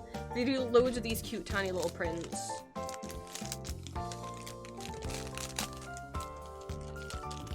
Let me see. There's... I don't even know how to pronounce it. M-R-E... Oh, Mr. Echo Angel! That's what it says! I can read. There's some stuff in here she doesn't know about. We can't show that! There's another Jujutsu Kaisen Hello Kitty one. Hello Kitty. Sanrio, sorry. This is Chozo. I'm pretty sure it's crossed over with Choco Cat.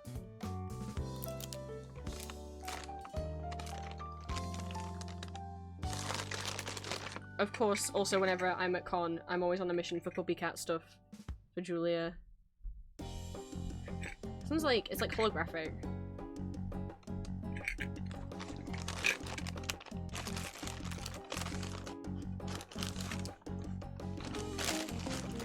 I can't show too much though. Some of these stickers she doesn't know about. Obviously, Julia also gets an every nyan. Some puppy cat ones. Julia loved. There's a Shy Guy keychain in here somewhere. Julia likes Shy Guy and King Boo. What are the chances? Is King Boo?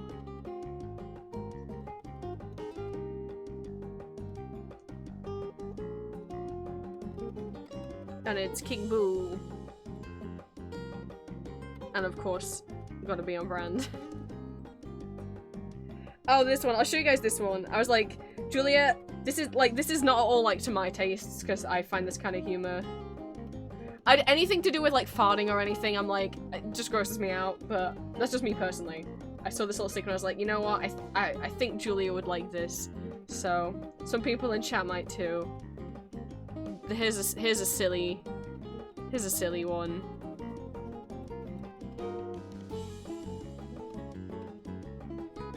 It's a little cat, and it's falling out a ghost, and it says my farts are haunted.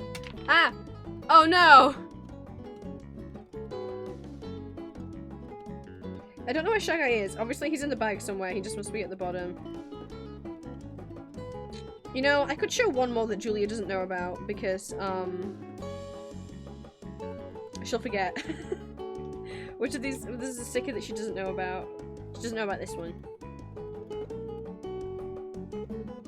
It's big. It's a big old sticker.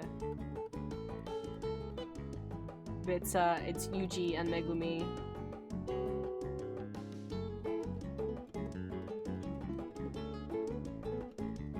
In a little heart, and they're doing a little heart with their hands.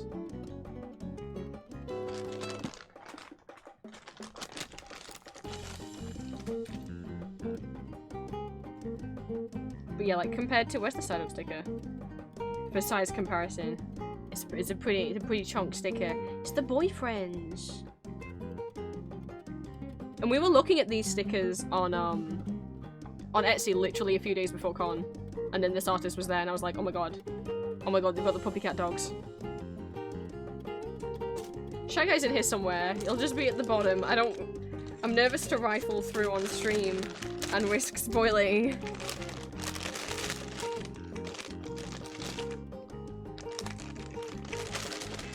He'll be in this bag somewhere.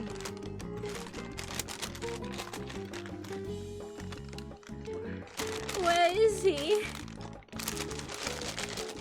He's only little. I got him. There he is.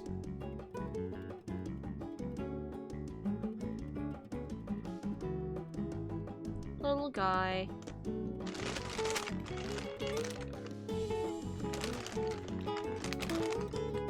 So this is my problem. I get Julia things that are meant to be a surprise and then I instantly like want to show.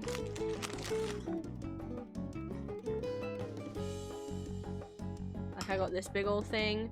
What? That looks boring. It's what's on the other side. This is from the same person that did the... Where's the big sticker gone? This is just becoming I show my girlfriend things now. These are from the same artist. But no, were they? No, they were not. I don't think they were. No, they were not. I'm getting confused. I got 2 things from this artist for sure. Oh, I think it was the same artist as the Sukuna pin. I'm not sure. I got something else from them. Maybe it was one of the Phoenix Wright things. I'm so fancy. I got you a coaster. It's got something on it. I thought it was cute. A surprising amount of artists had coasters. I didn't know coasters were such a big seller. But quite a number of artists had coasters. Oh no, I'm accidentally doing ASMR on the coaster. It's a really nice surface, okay? Anyways, Gojo. You can put your drinks right on his face. With his little cat mouth.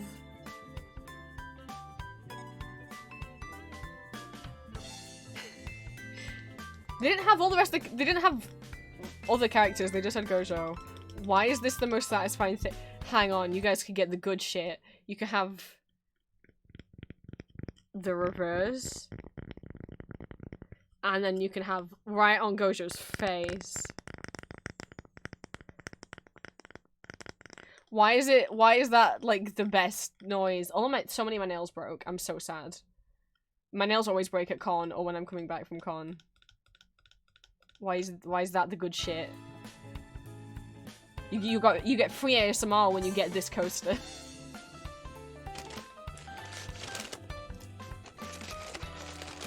There's also in this bag, which Julia hasn't seen, the only Batsumaru thing that I could find at the entire con. There was one thing. But that she'll have to wait for. Some of the stuff I'll send over for our anniversary and some of the stuff I'll send over it'll have to be Christmas birthday time. We'll see. There's a lot. Because I went to London a few weeks before to see Hadestown, and I got stuff then too.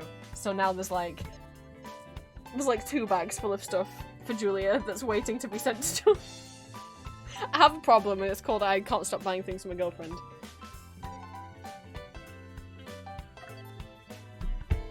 Literally, like, I don't want to show you guys my terrible floor.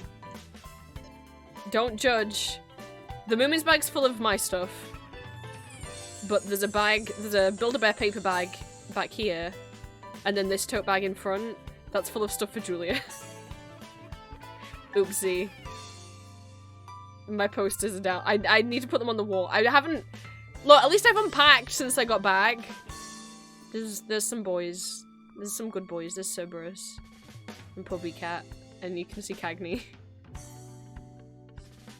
They're the bestest boys. Pretend squishes. This is here because it fell off the wall. This is, God, don't judge, this is so bad. It's a candy, belt thing with ball pit balls on it, and it, oh, you want me to pet the boy? Desmond. Look, he can have the head pads. There we go. Yeah, this was from, oh god, what's it called? I'm gonna squeeze his head. What's the brand called? It's not U2's. No, it was, yeah, no, it was U2. It was U2's. Pet pat for Puppy Cat. Oh, crush. I got so annoyed. That bell is a real bell, and it's so hard, it makes him not the funnest thing to cuddle. Anyway, that bell shouldn't be there. It's there because it fell off my wall. It was hanging up on a little pin, and the pin fell out. I, like, knocked into it somehow. I think it was it was when I was sick and I was playing Animal Crossing on my bed. Hang on, I can grab the criminal.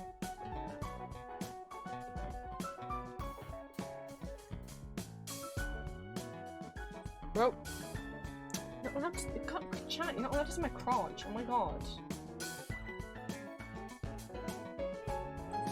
It is U2's. Y-O-U-T-O-O-Z. They make a lot of, like, figures of, like, YouTubers and stuff, but they also have puppy cat stuff. But yeah, he's got, this... It's a real bell!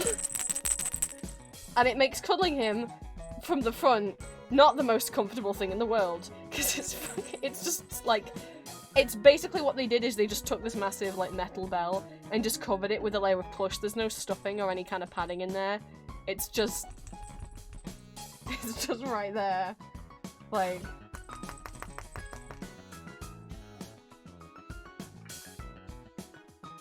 So he's sadly that makes him not the comfiest little guy. They're doing more though. There's a stood up one. And that's obviously naked. And they're also doing a stood up one where he's got the too cute to poo biker helmet and his little biker jacket that says Poo Monster on the back. For all of your puppy cat needs. Hi Desmond. I was going over what I got at con because I was away last week. Wasn't streaming last week because I was at Comic Con. But now he is back. I haven't played Phoenix Wright in weeks because I keep being away on Fridays. But it is time once more.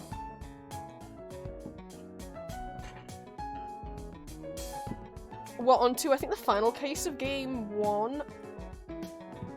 Wait, speaking of- oh, wait, shit, no, I said I've got 2 more things we need to go over before I can even get to playing the game. Oh my god, I'm sorry if we don't end up playing much of the game. Let me, while I write myself, let me give Desmond a shout. Desmond, take over for me while I'm finding what I wanted to say. If you don't follow Desmond, what are you doing? I know that you guys like vampires. Desmond is a vampire bat butler, also known as a battler. What I'm quoting is a Tumblr post. Dude, he's biting my ass! Oh, he's screaming! Oh, he's calling his family! I gotta go.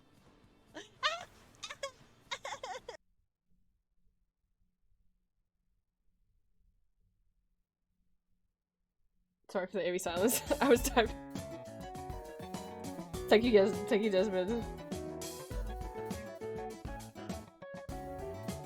Okay. Props on you for like playing Hades though. I've never managed it. Why do I have messages? Oh, they're from Julia. Whoa, Julia has no OC ideas.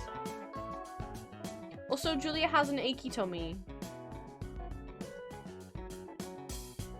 You know, we'll go over, you know what? We'll go over Julia's tummy ache first. It's relevant. And then we'll go over the watch party and then we'll load up.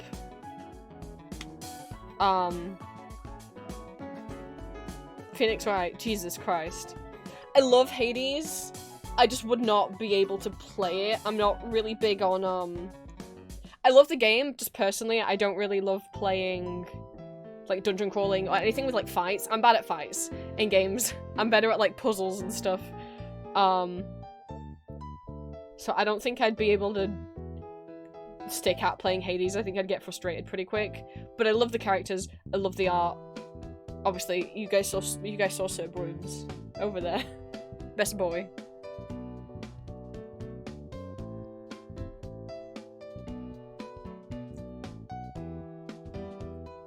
The whole thing I need to know is what the heck. Also, Desmond, good luck. Do you have an easy mode if you just want to experience the story? Does the easy mode mean that you... Does the easy mode just make the fighting easier, or does it... skip the fighting. I mean, okay, that being said, I did play Madness Returns on easy mode. Even though I don't like fighting. The Madness Returns was a special exception because,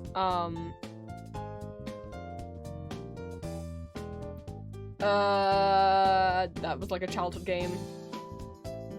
Also, even on easy mode, I mean, Madness Returns has a very nice, surprisingly random element of, does thing work? Is enemy really there? Will game break? You'll see. We'll find out. I might have to look into easy mode Hades then, because I adore Hades. It's just really the fighting. I'm like, I'm not that good at fighting in video, and I don't enjoy fighting in video games to the point where it's like, I'm not gonna play Hades a bunch in order to get better at it. So if easy mode is easy enough to do without me needing to, here's the other thing, any kind of game, this is why I don't really play like RPGs and stuff, any kind of thing that has the strategy to it in terms of like working out what's the best weapon to use, what like potion or like power up, or you know, you should choose to use, and having like an inventory with things in it, it's not even like I'm not good at it, which I'm not, but also I don't enjoy it. I don't enjoy having to keep track of those things and thinking like statistics wise and stats like, oh, like what's my health at, and like if I use this weapon it'll be better against this enemy, but then this weapon. I can't even do Pokemon. I mean, I have played Pokemon, but like when I play Pokemon, I do not pay attention to what type of Pokemon is good against other types. I instantly get rid of any stat boosting move that makes you faster or ups your attack or defense because I don't understand it. My brain just doesn't. And if I were to take the time to do that, I wouldn't have ever gotten through playing Pokemon. So I'd have to have a look. I need to open my window. Oh my god, it's getting warm again. It's because the sun's on my room. I'd have to have a look at exactly what easy mode in Hades is like. We're getting to that time in the year where, once it gets later in the day, the sun is still up because the days are getting longer, and when the sun's still up in the late afternoon, it shines directly on my room with its 2 outside walls and no floor above me, making this room like a greenhouse in the summer. Oh boy. Okay. We were gonna talk about Julia's tummy ache! Hang on, should we... If I'm not gonna have anything visible, I guess we'll go over here.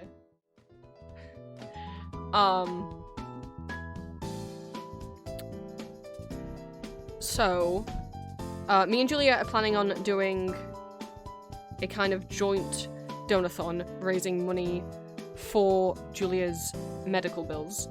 We are gonna talk a little, not in detail, nothing is like dreadfully seriously wrong. We're gonna talk very lightly about teeth stuff. So if you want to plug your fingers in your ears, feel free. But essentially, Julia needs a bunch of, like, dental work done on at least, like, is it 3 teeth? Including one of them being taken out and replaced with an implant. And that shit's expensive.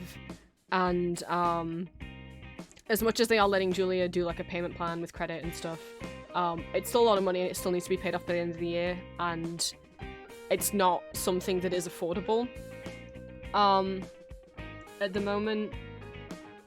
So, but it is work that Julia needs doing. If not, she's gonna have very achy teeth. Hence the tummy ache, because she's currently on antibiotics that are having not very fun side effects. I've been on amoxicillin. I can attest to the tummy's not fun. It's not fun what it does to your tummy. I've been on it like what 3 or 4 times now, and it's not as it doesn't get me as bad as it used to. But the first time, yeah, no, it's not kind to your tummy.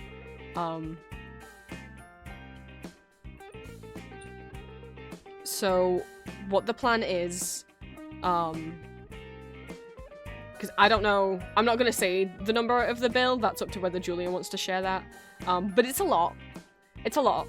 And, so what we're going to do is Julia's, going to do a donathon on her streams, which, if people don't know who that is, it's like a subathon, but instead of the number of subscribers,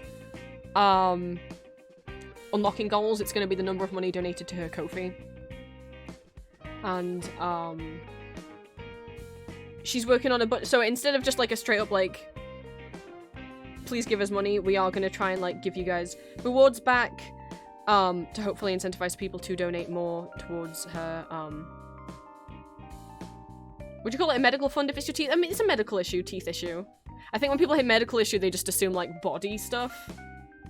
But it's a medical bill, right? So it's gonna go towards her medical bills. Dentistry bills, whatever you would call it. So she's working on a bunch of rewards, that she's gonna have, on the donathons on her end of the stream, on her own channel, which is why also we're gonna give another shout out to Julia, if you would like to follow her, so you can know when the donathon is going off. Going fast at the speed We can have of sound. Song round 2. We can have Jonathan exploring the streets of London part 2. Do do do do do do do do do do do do do do do do. It's me, my boy Jonathan. Do do do do. Where are we going? Do do do do. We're going over the bridge. Do do do do. It gets in your head. People are hanging their dirty laundry just outside of the city. That's kind of gross. Do Do do. do.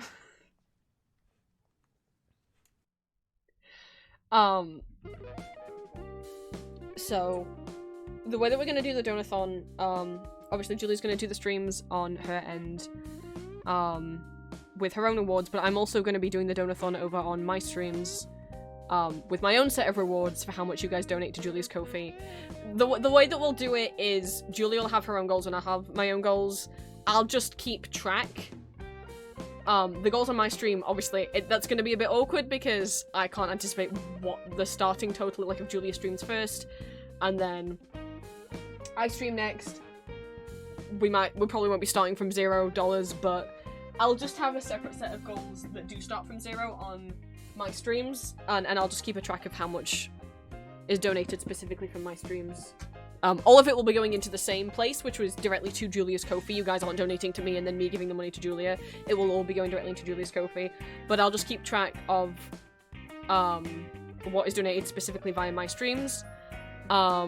Which means you guys in chat will have to let me know, because obviously my Ko-fi thing in the bottom gives alerts for when you donate to me. And not when you donate to Julia. I don't have access to that. So I'll just have to, like... Anyone who donates to Julie's streams, to Julie's donathon via my streams, you guys will just have to be, like, honest and let me know, like, hey, I donated, you know, that you donated as part of my stream. Either leave that in the, probably leave that in the notes on the Ko-fi donation. And I'll have my own set of goals, like what I have for my own for when I do subathons, to hopefully also incentivize people, where you guys will, I'll have, like, giveaways going again for, like, art and candy bracelets and stuff. Fuck, we can do the OC merch now, we can do the satin, we can restock the Amber's Arden keychains if we get enough money. Like, the next keychains I would do in this series would be satin and silk. Like, I don't mind, I wasn't gonna do that until we, like, do another donathon where the money, you know, or subathon where the money is going towards me, so I can pay for the manufacturing costs, but no. I want to help Julia out, so, karaoke, magma, all sorts of stuff. I'll have my own rewards on my own stream as well, to help incentivize people to donate money to Julie. Yeah, she wants to make it fun without all the anxiety. Yeah, and like, hopefully, one, it will incentivize more people to donate, but hopefully we'll make the process funner rather than just as being like, please give money, Julia needs to fix her teeth. Versus, like, if we actually, like, also having fun by, like, doing magma and karaoke and getting to, like, draw and create things to, like, keep his minds off the stress of the actual situation. I've not done a donathon before, so I don't know, like, at what amount of dollars to set the goals. Maybe, like, every 50? I don't know if that's too much. But obviously, if I do end up putting goals, like, I know some people want more OC merch from me, want more merch of my audio OCs, those would have to be more expensive goals.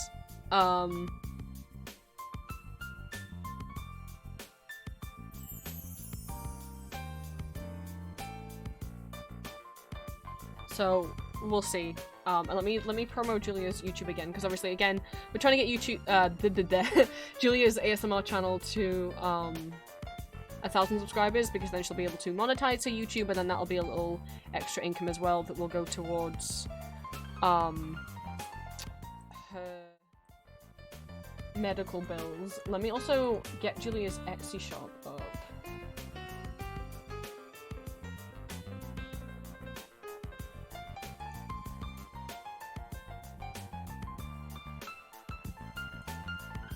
Because obviously, again, any money from any sales there will go towards the teeth bills. And some of the rewards from the Donathon that you guys can unlock is for Julia to make more stickers of different ideas and stuff. We got like FNAF stickers, we got original stickers, we got the cow stickers, we got Phantom of the Opera,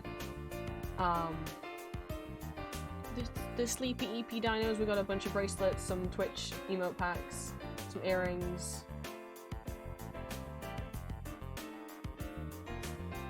Don't know which ones are my favorite. I do like the cows. I have sold up for the cows. Actually, no. EP Eric in his little coffin.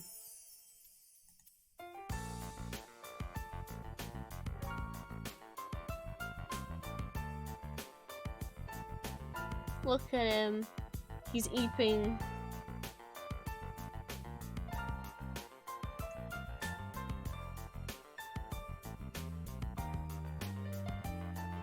So yeah, we don't know when that's gonna happen.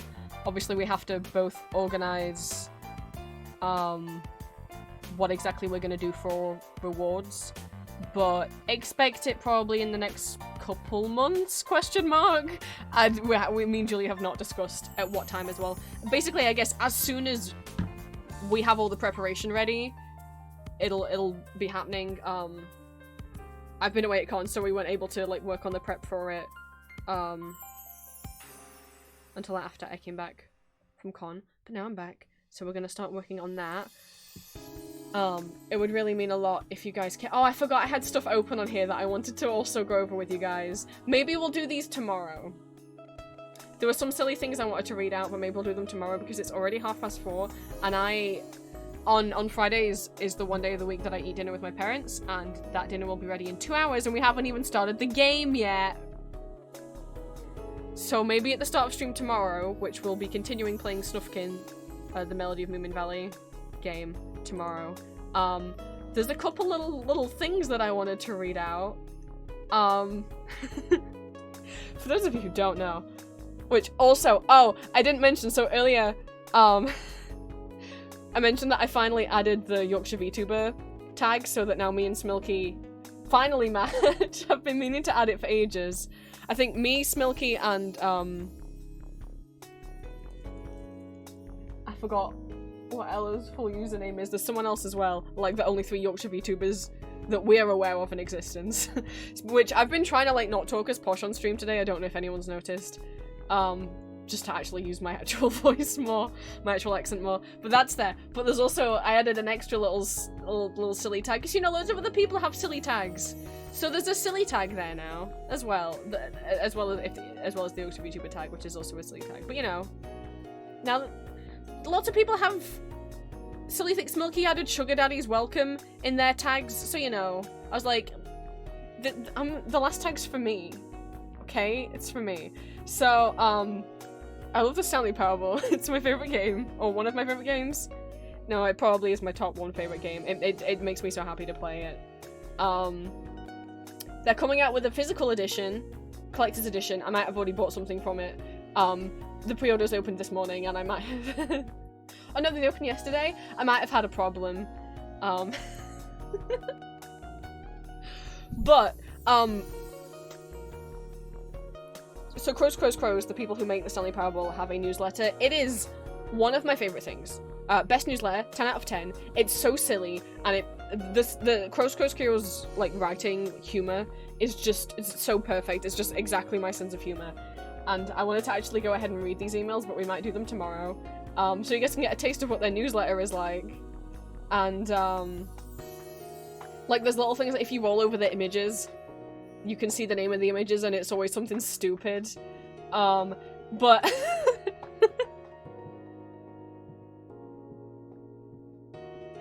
also, a new part of the newsletters, I was like, oh, I should read these on stream because this is really fucking stupid.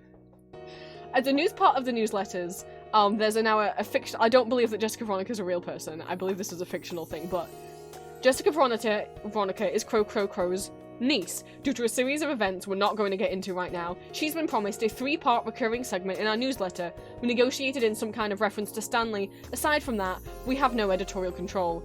This is part 1.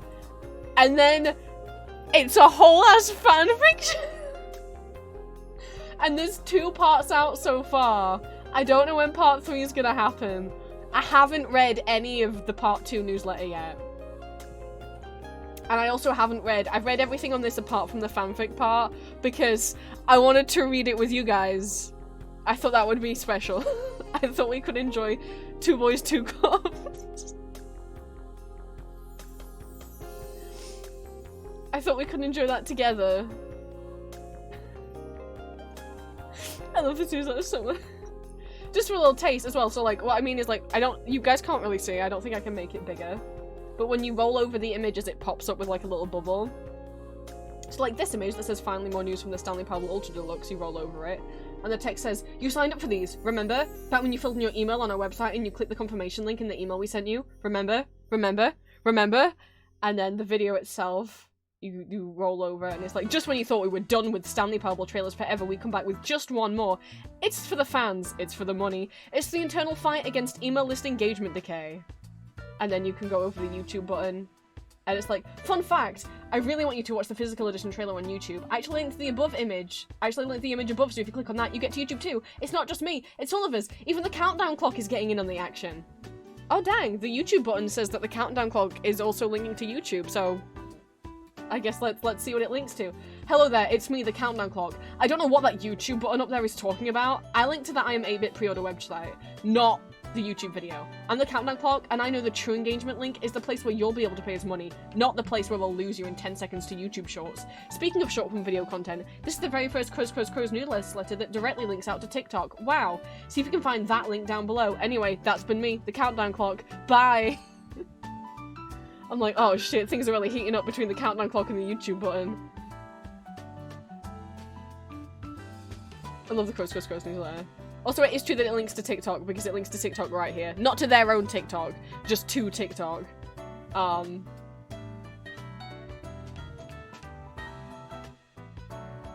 love getting newsletters from them. The Undertale Deltarune newsletter is a pretty close second. But yeah, so I might have already ordered, not the deluxe edition, because the actual like it's called the Stanley Parable Ultra Deluxe Ultimate Collector's Edition. It's a mouthful. I didn't buy the whole Collector's Edition because the Collector's Edition, what you get is a physical copy of it on Switch or on PlayStation. I don't own a PlayStation. I do own a Switch, but I don't really use it. I already have the game on PC. If they'd had a physical copy of the PC game, I might have. However, it's $80. You get a physical copy of the game plus this figurine of Stanley, modeled after the Stanley figurines that you can collect in the game. So you get the physical edition of the game, you get a Stanley figurine, you get a bucket manual on how to use your reassurance bucket, and you get 2 stickers. So I didn't get it, because I'm like, I can't justify $80 for that. Especially when it's not even coming on a physical edition on a console that I want to use. But I did pre-order something else. So this is like, here's the physical copy, it comes with some art cards. Then there's the collector's edition, which has a different cover, comes with the Stanley figurine, the bucket manual, and 2 stickers. And then there's individual items that you can buy individually, which I'm so happy because there was one item that I really wanted. And I was like, I don't want to have to buy the whole collector's edition to have this one item, I just want to buy this one item. I'm so happy. So they also have the soundtrack on vinyl. I didn't get that. They also have the button that says the name of the player playing the game, aka the button from the game that when you press it says Jim. This is an actual button that will say Jim. But what I got is Copy Conductor 980 TX instructional audio tape. It's a cassette tape. I love cassette tapes. I love collecting cassette tapes. The way that it's packaged is the idea is that it's a audio cassette tape that instructs you on how to use the copy machine that's right outside Stanley's office. But, like, what it actually contains is 40 minutes of extra narrator dialogue, and I'm like, are you fucking kidding me? I mean...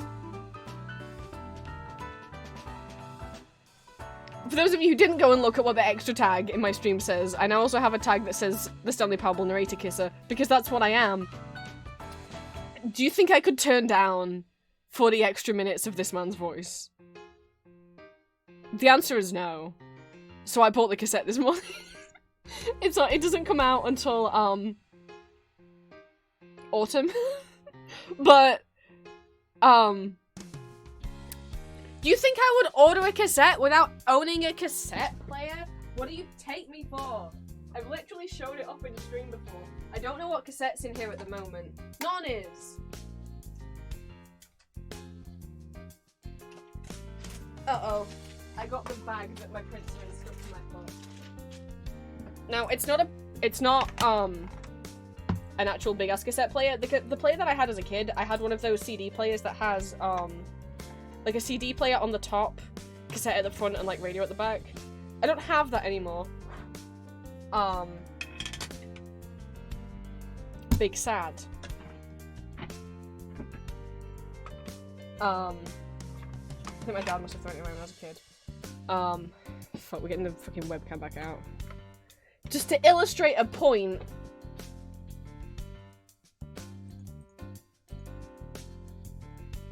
Hello. You saw that I'm wearing a Sailor Moon shirt. Ah! The cable is not happy with me. There we go. I can't hear anything right now because I've unplugged my headphones. So I can make a point. That some of us do own. This is a Walkman. It's not, I wasn't about to put it in upside down. I know which way around my cassettes go. I have no idea what track this is at. I'm making a point. I have brought this out with me. It's not a real Sony Walkman, it's like, but whatever. It was my dad's. But then he gave it me, and now it's mine, and it's not a real Sony one. But, what volume are we at? Let's not...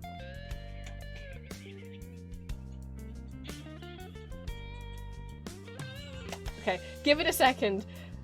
I know you're like, that sounded pretty wonky. Yeah, look, it always does the first time I play it. And then it's fine. It's pretty dusty inside. I don't know what side I just put on. I have no idea where this currently is. I was just picking the tip. There we go.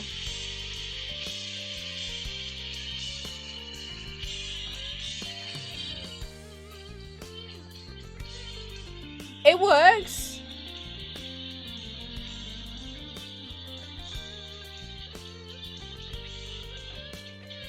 I don't know what song this is. It's been a while since I listened to it.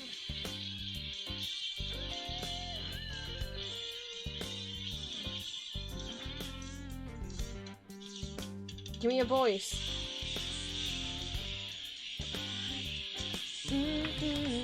This is prequel. It's a ghost album. Yes, bands still make things on cassette. This is the only copy of prequel I own. I don't have it on CD. But there's something so satisfying about physically putting the cassette in the player. I don't know. I like them. So anyway, now I'm gonna have the narrator on a cassette and I'm gonna be able to like take him out with me. I'm gonna be able to go on walks while I listen to his voice. Oh my god.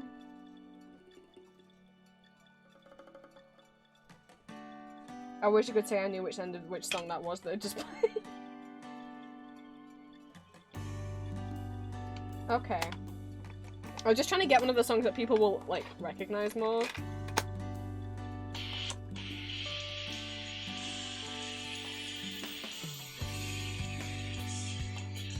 Space Ghost.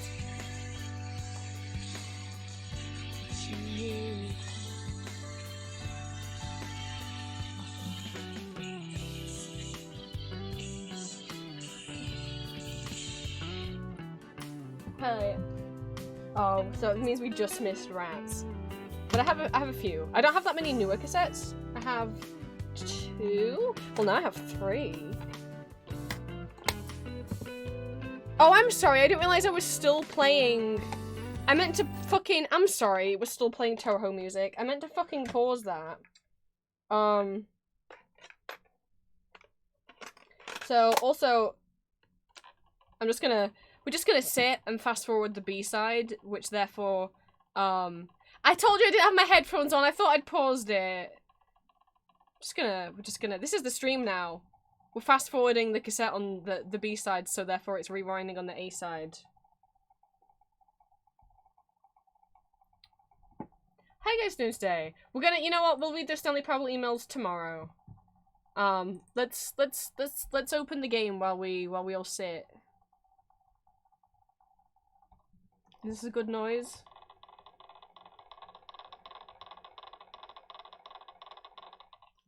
I could have done it with a pencil, but this does have a fast forward button on it, which is nice.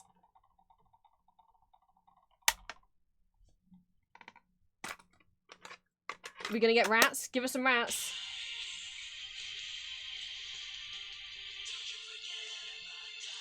Oh, I got very confused.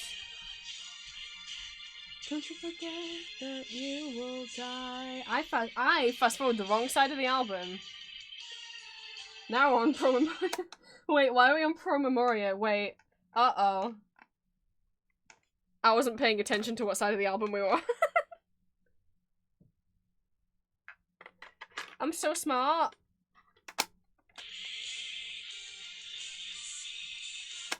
Ah. Never mind. We didn't get to listen to Rats. And now Phoenix Wright's here. New cassette-wise, I have this Ghost album, and then I also have, a Booktick album. And then all the rest of my cassettes are, like, from 2000 and prior.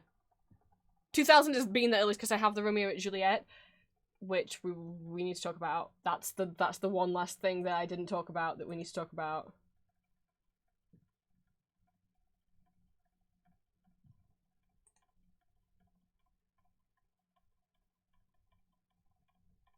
We all enjoying.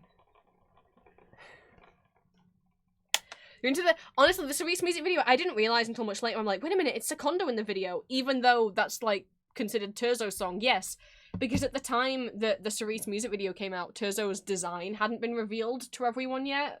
So the little boy on stage is dressed up as Secondo, and if you look in the album art of how easy is it for me to get to Meliora?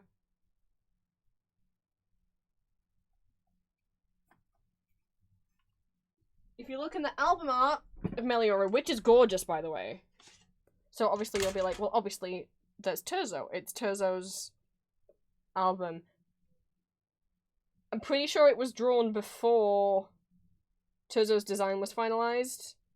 Because as much as it's got a picture of Terzo in the middle, if you look at the artwork...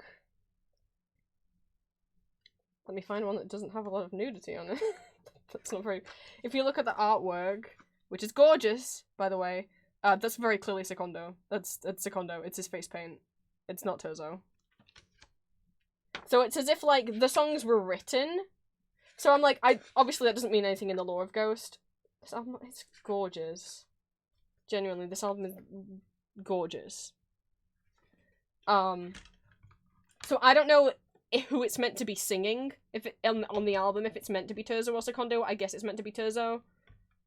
But I guess within Ghost lore, at least, the songs were... But then you're like, that could be really sad, Ghost lore-wise, that you could see it as, like, what if they were written for Secondo and then he got fired and replaced with Terzo before he had the chance to ever actually record the album. I like to think think that it's Turzo as well, because if it's not, then Turzo doesn't have an album. Oops. Oh, telling Primo and Secondo's face paint apart. Let me, we have a helpful guide.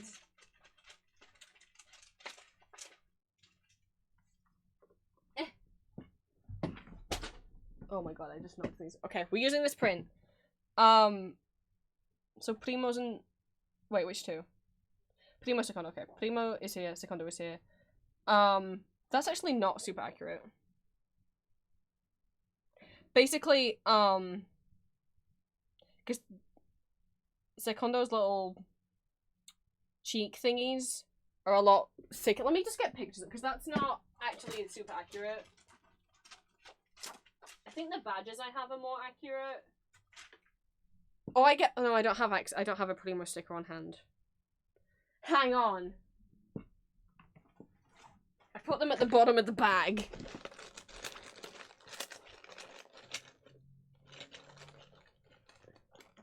Okay, there's Secondo. Okay. Okay. So Primo has black lipstick on. Secondo doesn't really have any lipstick. He kind of has a little bit of black paint in the middle, but Primo's kind of covers all of his lips. Primo's is definitely messier as well. Yeah. He's got quite thick lines that come across his cheek and then go down, whereas Secondo's got a thin line coming across and then just a thick block. Secondo's little skeleton lines going down over his mouth are a lot thinner than Primo's very messy. Primo, his nose makeup, well, you can kind of see. The nose shapes are different. His doesn't come up his nose, whereas Secondo's does. Primo, usually you can also see his wig. Secondo was bald. Whereas Primo, often you can see a little bit of his wig and a little bit of his hair.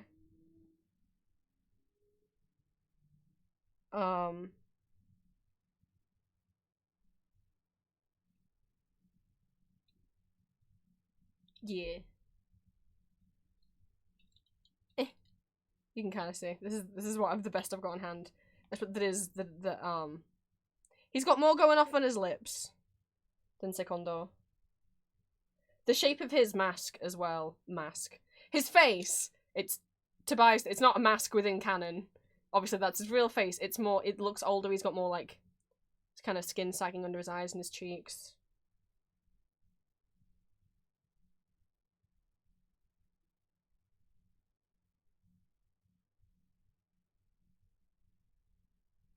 I'm not sure whether or not he has his temples painted. Secondo does. I'm not sure if Primo does. Did we get to rats? I just wanted to play rats.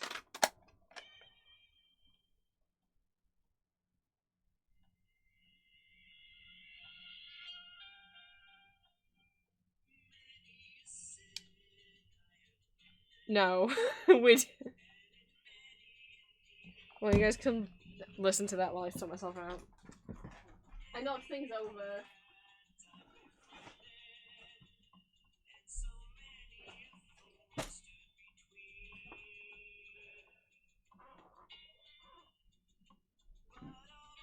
Yes, they're all masks. Okay, within the lore of Ghost, no! Those are those characters' real faces. Sorry, Stronger. I'm just gonna turn that down. Within the lore of Ghost, they are not masks. That's their real faces wearing face paint. But within the actual reality of the actors playing the characters, yes, every single one of them are masks that go all the way up the neck and all the way over the head. The wig is also part of the mask for those that have, obviously Secondo doesn't have a wig. But, for Turzo and Copia, and Primo, I would assume. I haven't seen Primo without the hat on.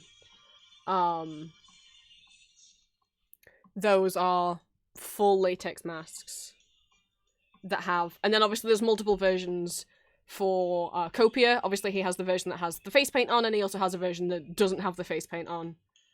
And you can notice differences in his sideburns on both of those masks as well. I mean, well, okay.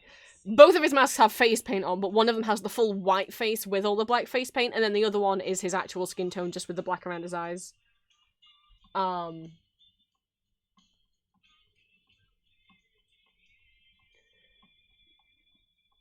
yes, Secondo does have a no face paint one. You are correct, you are correct. I don't know if you've ever seen that one without his... Oh, and Terzo does... Well, they all do, they all do, they all do. They all do.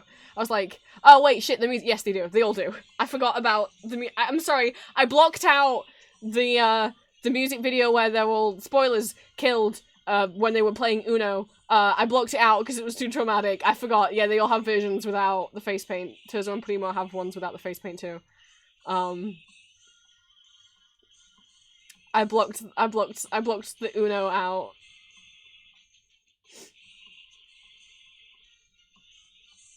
I blocked out the Uno game. Oh my god, I saw this really sad art on Tumblr that was like, it was one picture of like the table where they're all playing Uno at, of Primo, Secondo, and Terzo.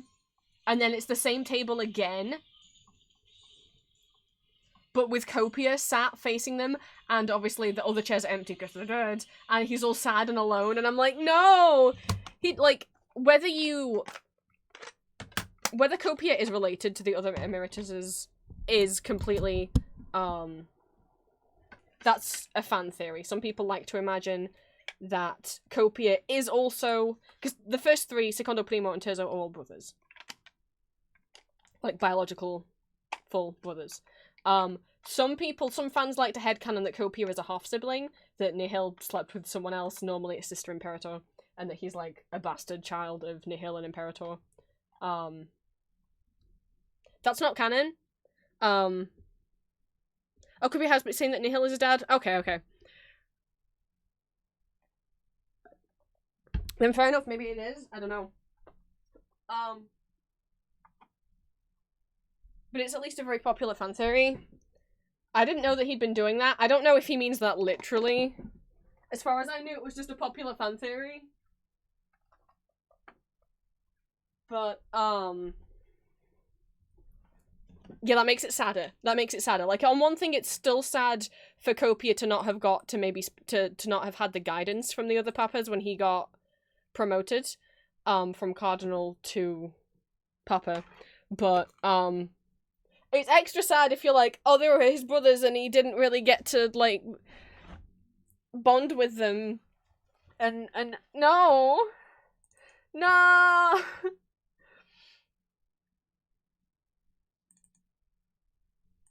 No, and I'm sorry if anyone saw me reblog or has queued up any sad... Why is Goopy Best Secondo totally 3 months apart? Oh, are they? I didn't know they were only 3 months apart in age. I don't know then, that's what the fans have been saying. That the other three are full blood related and that Copia is, I didn't think their ages and how much difference in ages apart they had was canon. Oh, okay. Well then I don't know. Maybe that's also a fan theory to prefer the first three being... I don't know then.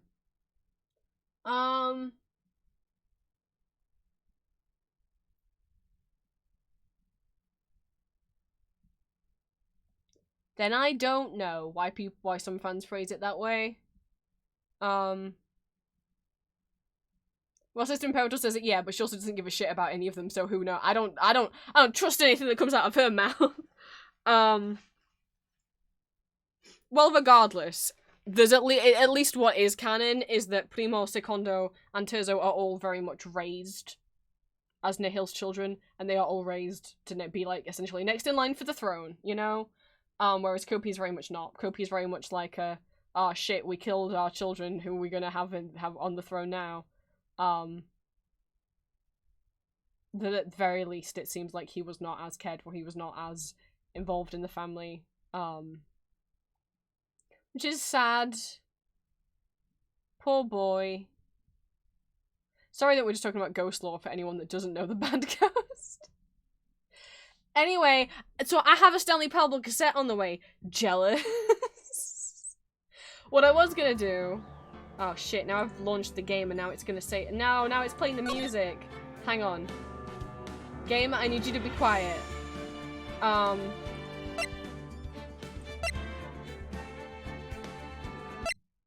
Okay. I'm gonna read these emails out tomorrow because I think it would be funny. But I'm gonna play the trailer before we get into the game because I need to hear the narrator's voice. I miss him so much. He would be in the circle, he would be in the heart too, but... Oh, there's a sad video of Primo raising Copia? Oh my god! Okay, so again, Secondo for ages I was like, he just seems really strict and mean. No, I'm a firm believer in the Secondo headcanons of, I mean, he's the middle child, right? That Primo was very much raised to be, you know, he's the eldest, he's the next in line for the throne, so to speak. And so he very much gets favored. And then Terzo, who's the youngest, he's the baby, that he's also like... Warning. Whoa. Urgent alert. I didn't ask you to play yet. That he's also, I just want to the idea that Primo is, like, very caring grandpappy.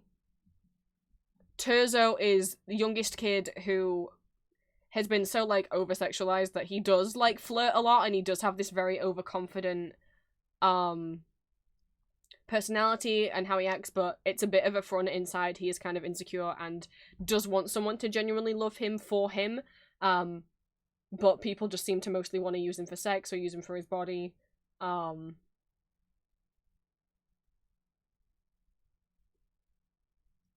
want to hug him, but he just actually wants like a deep connection with someone. Oh my god, someone.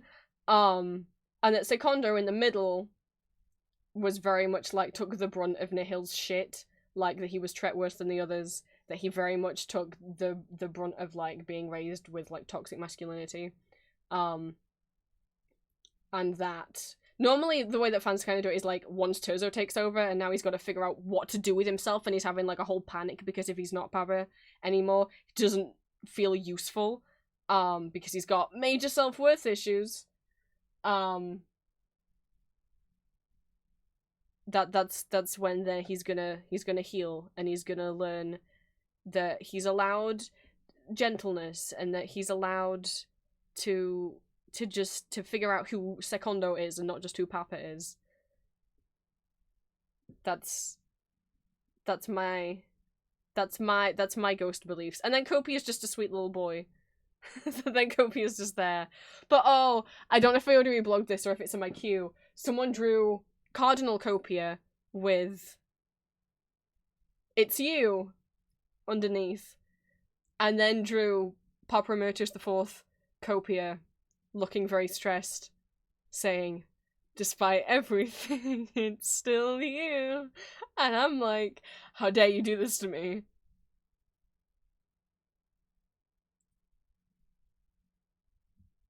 How dare you do this to me?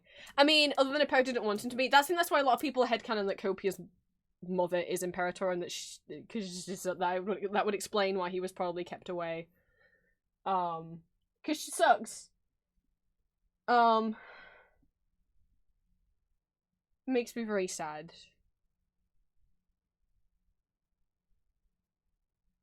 Oh, Green, I'm so sorry. Also, Green, you can shout what you want in the Discord. It's fine.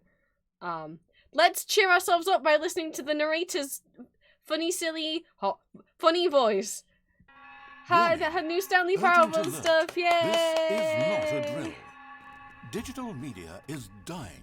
Every piece of software you've ever downloaded over the internet is a virus designed to upload your credit card to space and then kill you. Not to space! The only way to safely consume content is to ravenously hoard physical media. Begin your stockpile with the new collector's edition of the Stanley Parable Ultra Deluxe. I would, but... now in physical format. I mean, I would, but the physical format doesn't include PC, it's just Switch and PlayStation 5. I'm sad. Maybe I would have got the physical Time. copy if it was on I mean, I do have a Switch, but I never Yet use it's it. possible that your new sense of identity around hoarding tangible goods may not be satisfied by the single disc this product contains. If so, then you'll never feel secure with yourself as a person until you buy the Oh, no. Stanley Parable Ultra Deluxe Ultimate Collector's Edition. Whoa. Cling viciously to a gluttonous excess of physical products, such as sticker set, an instruction manual for your own reassurance Hang on. bucket. I need to read that one. It says, bucket not included in the purchase of the Stanley Parable Ultra Deluxe Ultimate Collector's Edition. Instructions should not be performed by adults over the age of... Oh, I read that wrong. Instructions should only be performed by adults over the age of 21. What the fuck could be in the bucket manual that means only adults over the age of 21 should do it? And a What's in the collectible bucket Stanley It's a figurine.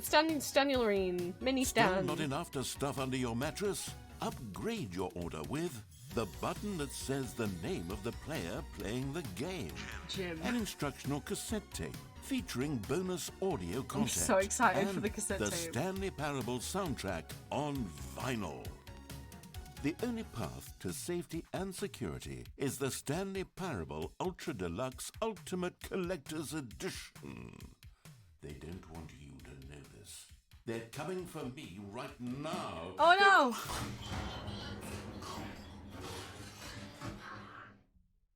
Oh no, I hope he's okay.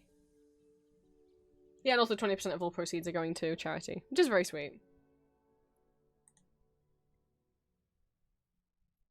I love Stanley Parable so much. Because I know I said this, but like, I'm so happy the fandom has been revived, or that there is a fandom now. Because I played Stanley Parable when it first came out in, 2013? But I also had a copy of the demo that came out in 2012 and the original Half-Life 2 mod that came out in 2011. It started its life as a Half-Life 2 mod. And it was my favourite game. But most people were like, oh yeah, I remember the Stanley Parable, that was cool. But there wasn't like a fandom for it. No one was making fan art. There were like 3 fanfics on AO3.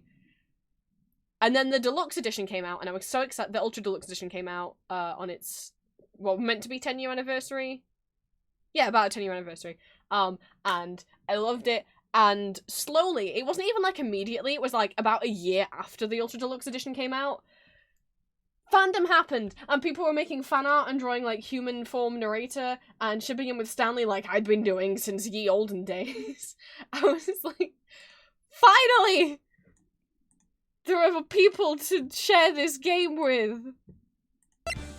Which, when I played Stanley Parable for the first time on okay, not for the... Me playing the Stanley Parable on stream was about the 5th time I'd played the Stanley Parable. But we don't have copies of those VODs because I wasn't saving my VODs back then. And, same with, like, when I played... So when I showed Stanley Parable for the first time on stream, when I played Undertale Deltarune, when I played Eve, or the remake of Eve, none of those VODs were saved because I wasn't saving VODs back then. I didn't know that was a thing that Twitch let you do. Let you export things to YouTube. So I would like to go back at some point and play all the games that I played before I was saving VODs. Especially because, as I say, Stanley Parable is my favourite game, and I'm sure we've got... All of you in chat right now were not here when I started streaming originally, other than Julia. So I would very much like to introduce people to the Stanley Parable the first time. But not right now. Right now, we are lawyers.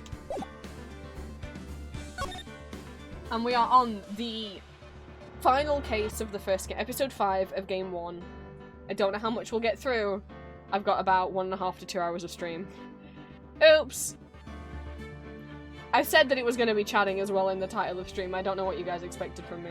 So, hopefully it will play the cutscene again, because all I remember is I think we saw the mascot for the police station. But again, no backseating, no spoilers. I do know certain things that happen in the games in terms of, specifically I know what happens with Miles Edgeworth, and that is it. Do not spoil things if I am out loud being like, oh, I wonder if I use this here. Don't say, yes you do, let me figure it out. Unless I specifically say, chat, help me.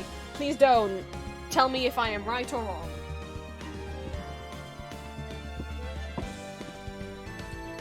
Edgeworth is out of jail, though. We freed him. And in the process, uncovered that his, like, adopted dad killed his birth dad and adopted him on purpose just so that he could abuse and brainwash him. But you know, I'm sure it'll be okay. Let's keep playing! Oh shit, Green, thank you for the reminder. There we go.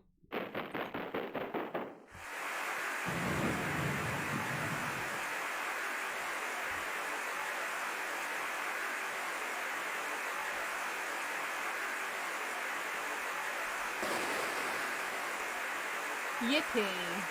Someone's gonna commit murder.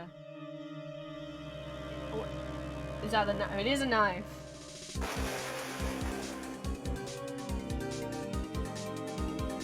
Oh, I think the game's lagging a little bit. It'll be fine.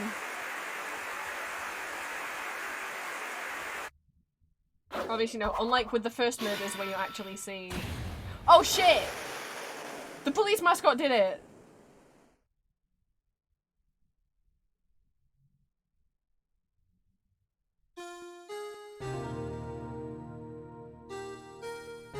So obviously you start out with the easier level of the first cases, it showed us the murderer, whereas now... well, we don't get all of that. Oh yeah, that's right! Maya also left to go back home! Because she wants to work on her spirit medium training. Because she had a...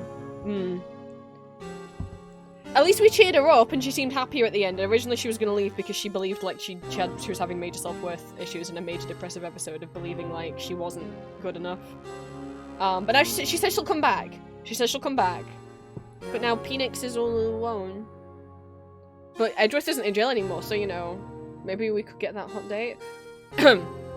It's been 2 months since Maya left the office. 2 months without a single without a single trial? Like, no one's hired him in those 2 months, or there's been no crime in the last 2 months? Oh, okay. I've had offers, but none I took. That is... until the day that girl showed up. February 22nd, 10 AM, Wright & Co. Law Offices.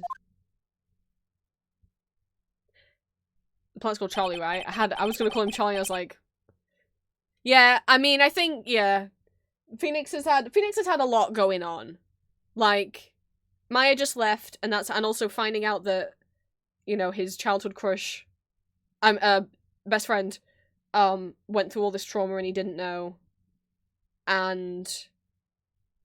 you know, he still probably hasn't fully grieved Mia's death. After Mia, his boss and other best friend died. What is a man? Whoa, Vincent! A miserable little pile of secrets. Hello, hello. Thank you so much for the raid. Welcome, welcome in, raiders. You raided so... oh my god, you raided so hard and you got so far and in the end it didn't even matter. It matters to me! Twitch, could you let me type out Vincent's name, please? Thank you so much for the raid. Let me see if my PC can handle doing the shout out with the game open. 45. Shit. Keep going, just keep going. You have a lot. Keep going. Before it dies, it's almost dead. Yeah. How much? No. Was that a clip from last week? I hope you had fun on stream. It's like 1 bar. As well as streaming, Vincent does also sometimes do audio stuff over on YouTube. It'll get there eventually. There you go. Got it. It's Vanguard too. I don't personally That's a good that you do, okay, yes. that's I hope you had fun playing the game. I can't see what you were playing. I don't personally play or particularly support the game, but hope you've been having fun. Cut the fucking team. Right there. Let me get me thing. that I should say. Been a while since we got raided. Where did it go? There we are. Hello readers, welcome. You can call me Prince. I'm a neurodivergent trans vampire. Welcome to become one of my children of the night. I'm an 18+ content creator, voice actor, and illustrator, as well as a VTuber and variety streamer. I post bi-weekly ASMR audio roleplays as various characters on YouTube, both fandom characters from things such as Baldur's Gate, Marvel, Arcane, Call of Duty, and more, as well as original characters and scenarios. I post 2 exclusive Not Safe for Work audios every month over on my Patreon. All socials are listed on my card if you type !socials in chat, and I also have an Etsy shop where I sell original art and fan art under the name Empty Masks. We usually stream Mondays, Fridays, Saturdays. Mondays we're usually working on getting my Etsy orders ready for the week. Fridays we do Phoenix Wright, and Saturdays we do other games or art or whatever. At the moment, on Saturdays we are working our way through the new Snufkin Moomin's game. I haven't streamed in a couple of weeks because I've been on little trips and stuff. I've been at Comic-Con, but now we back at the Phoenix Writing. It is my first time playing Phoenix Wright. Please don't give any spoilers. But Vincent, for you or anyone who Vincent, for you or anyone who came in with the raid, thank you so much for the raid. If any of you need to go, get food, get sleep, whatever. I know a lot of the time when people are ending stream, it's because you have something you need to do, or you're just tired. Absolutely no worries at all. It's absolutely okay to raid and run. I can't talk. It's absolutely okay to raid and run. But welcome in. Thank you so much for the raid. Sorry there's no, like, music at the moment. Phoenix Wright doesn't have a lot of background music going off in it. Oh my god, I can't believe it's getting so warm in this room. Let me push my window open more. There we go. Okay. But we've literally just started episode 5, or case 5, of the first of the Phoenix Wright games. So we're gonna see what the new mystery is. The new mystery is this time. Oh, I don't think Phoenix is having the funnest time of things. But hopefully, he's gonna get out of his rut.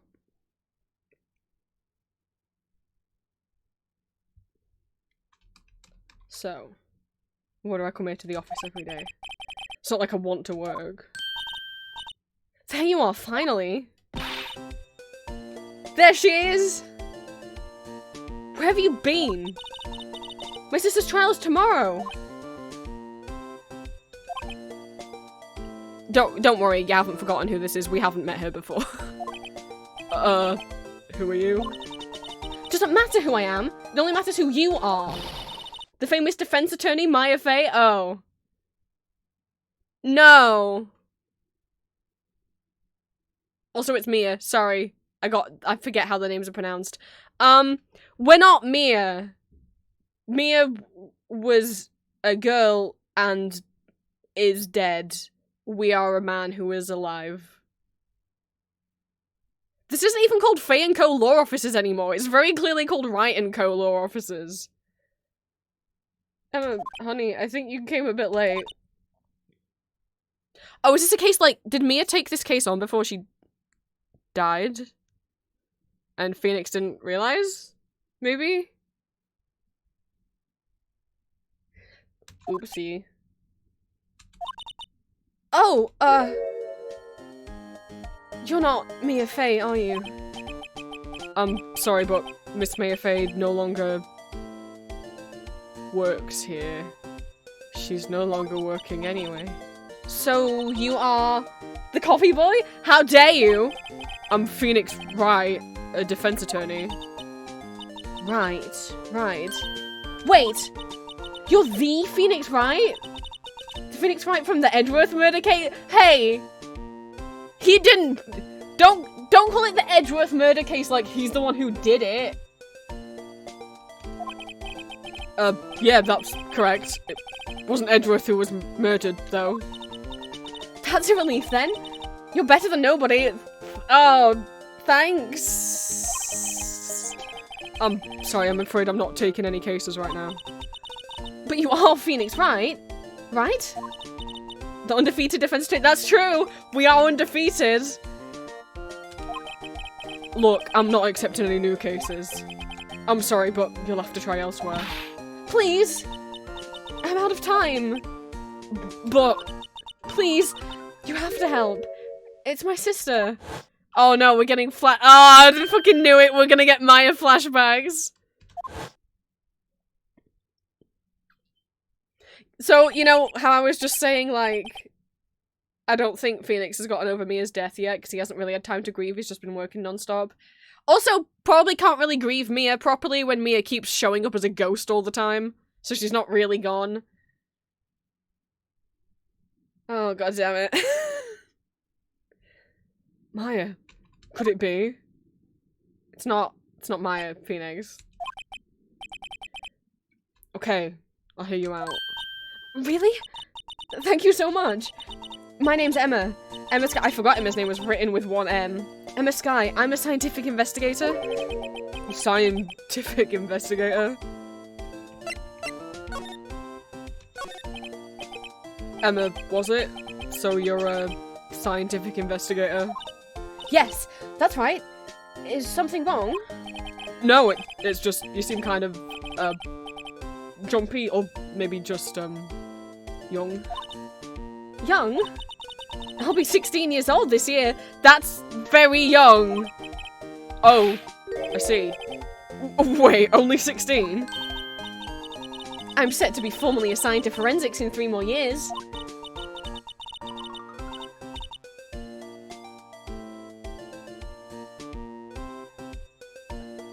It's just 50.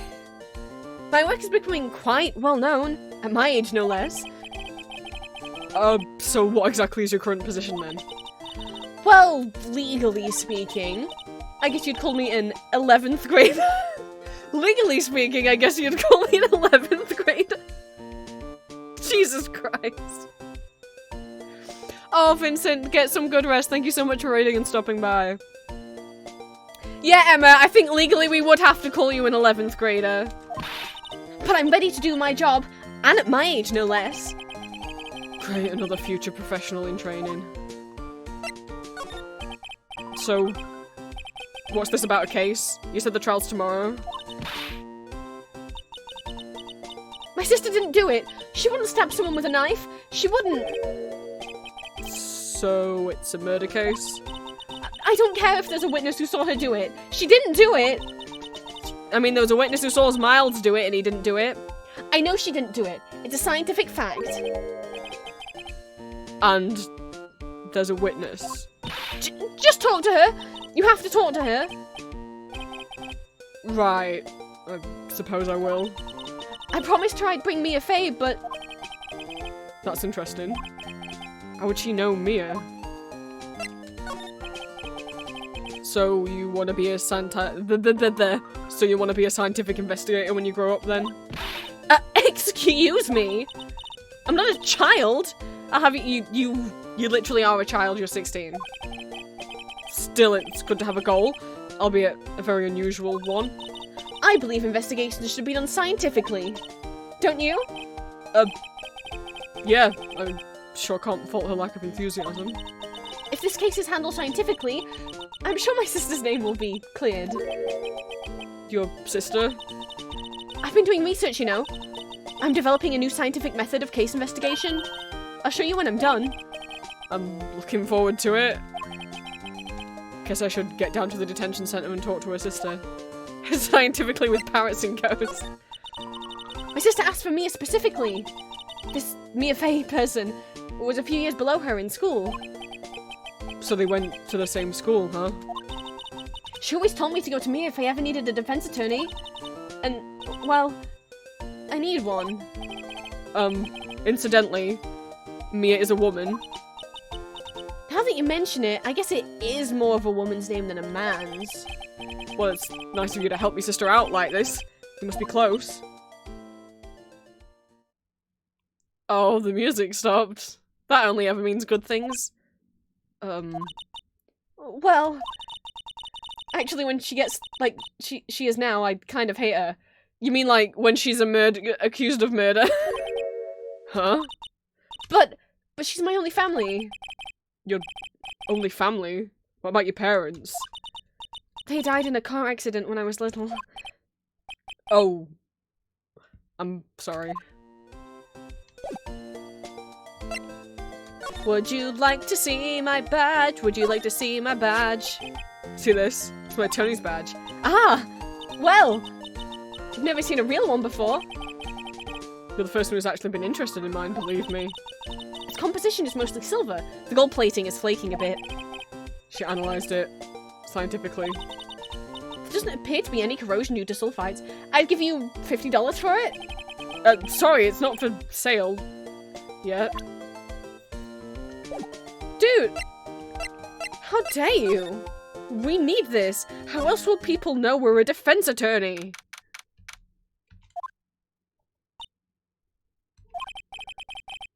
I wonder what's wrong with Emma. She got quiet all of a sudden as soon as we arrived. God, I thought I told you I didn't want visitors. Sorry, ma'am, it's just your sister. No excuses. What did you not want to raise this year? Oh, never mind. Her sister sounds terrible. I don't blame you for not liking her. She's threatening to somehow cut the guard's pay. Which, I don't know if she has the power to do that. If she doesn't, that's asshole behavior. And if she does, that's also asshole behavior. Understood, ma'am. What was that all about?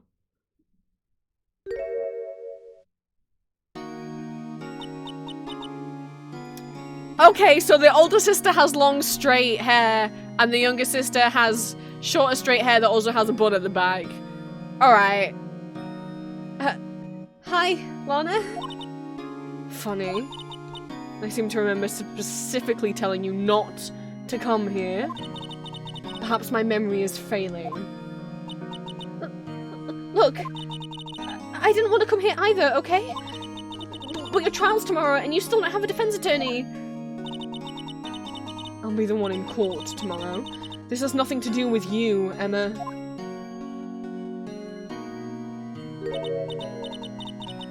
Isn't that right, Mr. Wright? Hey! How did you know my name? Mia mentioned you. I've heard quite a bit. Hey! Since Mia died, I'll have you know we've become an undefeated defense attorney. I'm sorry. What exactly is it that you do? My name is Lana. Lana Sky. I'm chief prosecutor for this district. Oh! Wait. Was Von Karma not? Was Von Karma chief prosecutor before? Well, he's in jail now. Is she like the new person? I mean, yeah, so I guess she can threaten to cut their pay, but like... Yes, he's Edward's boss. So? You really shouldn't... I told you I didn't want any, like... I'm sorry, going around threatening to cut your employee's pay. Also, I don't really know if the guard is directly her employee, but still. Asshole behavior. You're a prosecutor? Look, the epaulets don't mean anything. People in Phoenix Wright dress however they want. Two sisters. One's a lawyer. Could this be a coincidence? Emma, Lana, I mean, they're just like... that is true, Red, although, as much as this game has been translated to take place in America originally, it does take place in Japan, I think, so who knows. I mean, also, we're in our make-believe Phoenix Wright world. Is something wrong, Mr. Wright?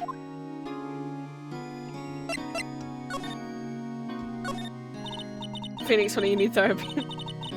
Something you should know from the start. Which is?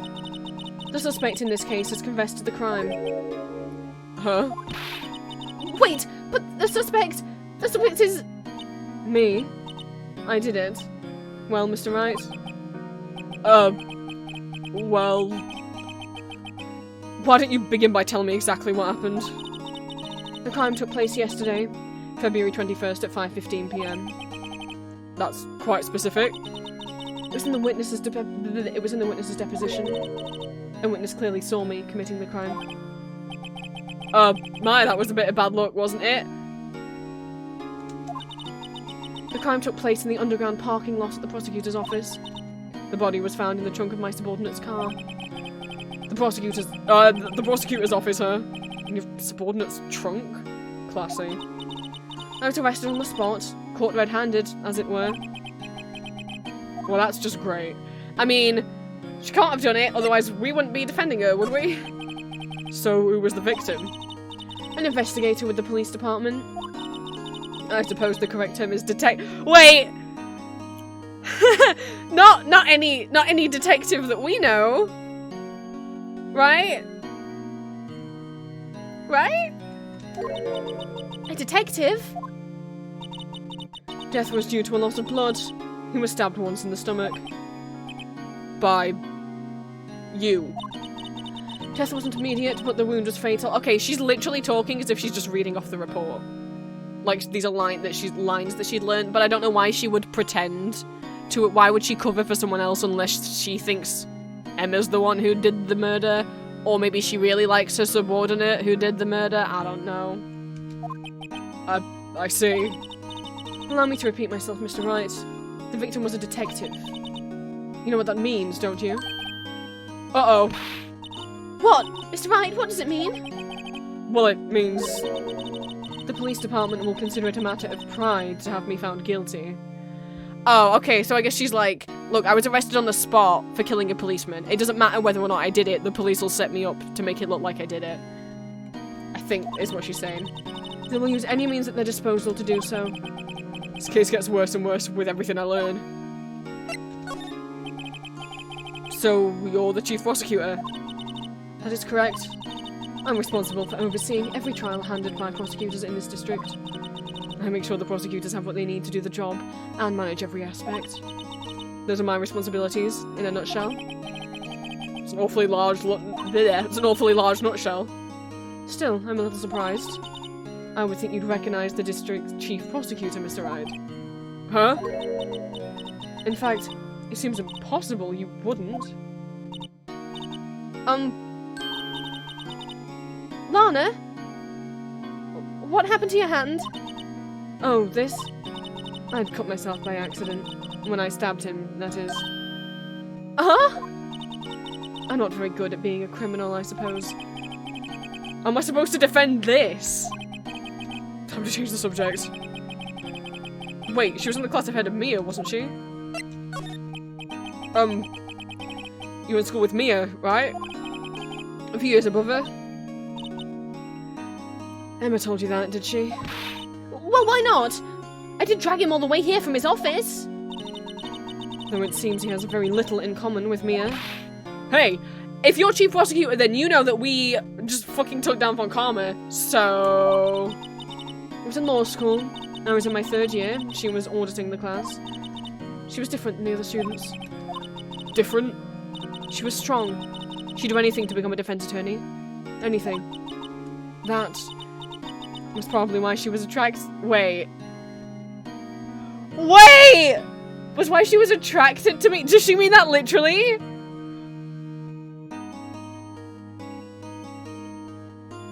I'm getting too excited about the idea of gays in this game, like canonical gays, not just very implied gays. Excuse me? Intellectually attracted. Lana, god dang it! Oh, fucking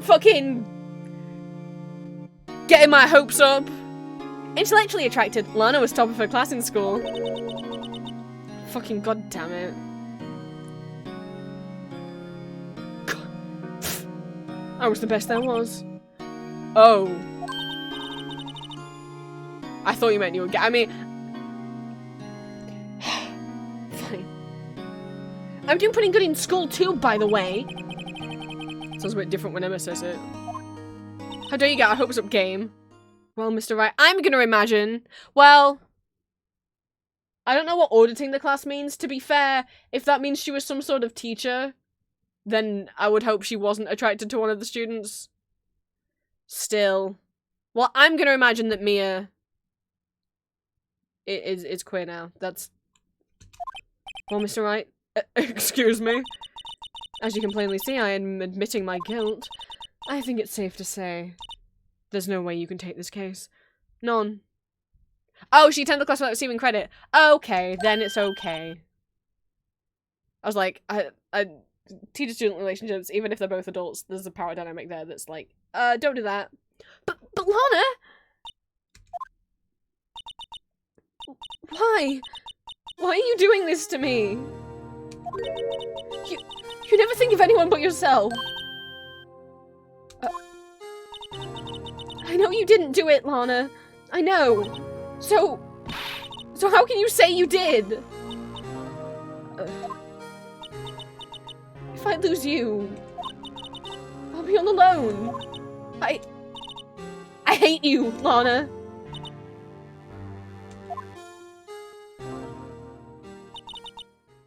Mr. Wright? Yeah? I believe our discussion here is over. The rest, I leave to you. You mean you've requested my services as your defense? Don't lose any sleep over it. Your client has confessed after all.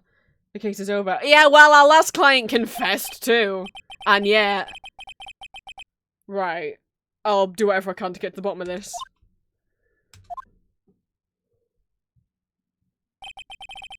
Lana's confessed to the crime, yeah. But something doesn't fit. It's that look in Emma's eyes. There's something else going on here. And I'm gonna find out what. Phoenix is back in the saddle. I'm sorry, Mr. Wright. About what? My sister? She's not always like that, you know? I just never expected to be defending another prosecutor again. She's changed a lot. She used to be so gentle, always smiling. Everybody liked her. I see. Sorry, but I'm having trouble imagining that. What happened to her? I don't know for certain myself. I think maybe she... Well, maybe not. Sounds like there's something that defies a simple scientific explanation. Let's go check out this underground parking at the prosecutor's office, shall we? Okay. Oh, we've got a new Maya, just like that. I didn't need to click on talk. Time to go investigating. Gumshoe, you better be alive. You son of a bitch. Just as you made me start caring about a policeman. You can't take him from me. So, this is the lot where it all happened? Looks like they're still investigating. Please! Funny that my first visit to the prosecutor's office should always be like this. Hey, everyone! Keep up the good work! Hey! What are you thinking? Well, they're going to be my co-workers 3 years from now, after all. No harm in saying hello. Actually, there is. You know, attorneys aren't supposed to examine crime scenes. I'm trying not to stand out too much here, see? Hey there! Oh god, you expecting to go unnoticed here, partner? Partner? That doesn't sound like Gumshoe. Oh my god, it's him!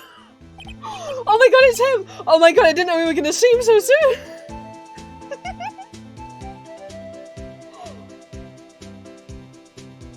Oh, I can't do a southern accent!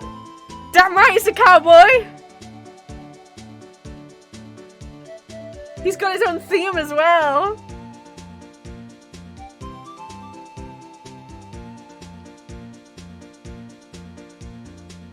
I just found myself so mysterious with Climate C's eyes.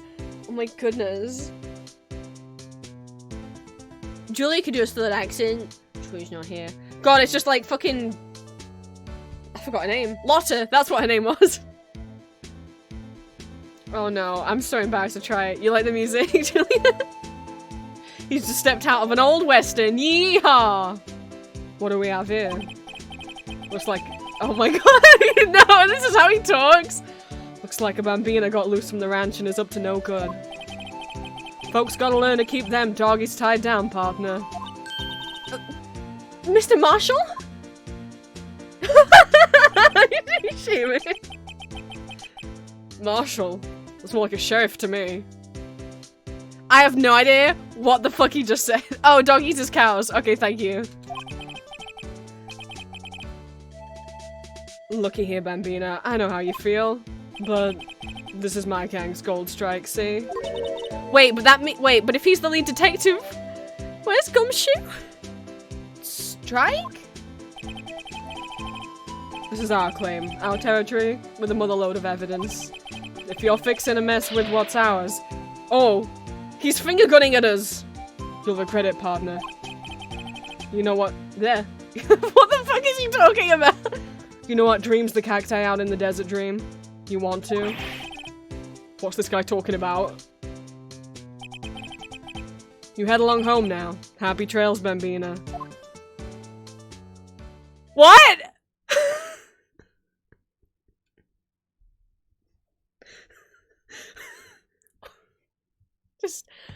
Just hang on a second. Hey, Google.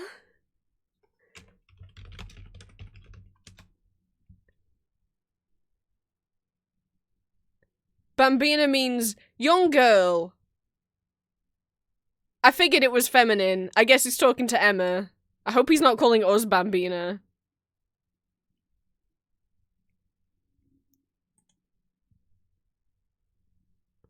Oh, Google said it just meant young girl. They didn't say it was like a flirtatious name. Bambina is a feminine name of Italian origin. It means young girl. Does it mean something different if you say it as a pet name? Oh. Bambina, noun, babe, informal, an attractive young woman or girl. Oh, it can just be like, it can just mean like, young girl, or it can mean babe. Ah. Marshall. Well, he doesn't, oh no. Maybe he's just like, maybe he just calls everyone Bambina. He didn't call us Bambina.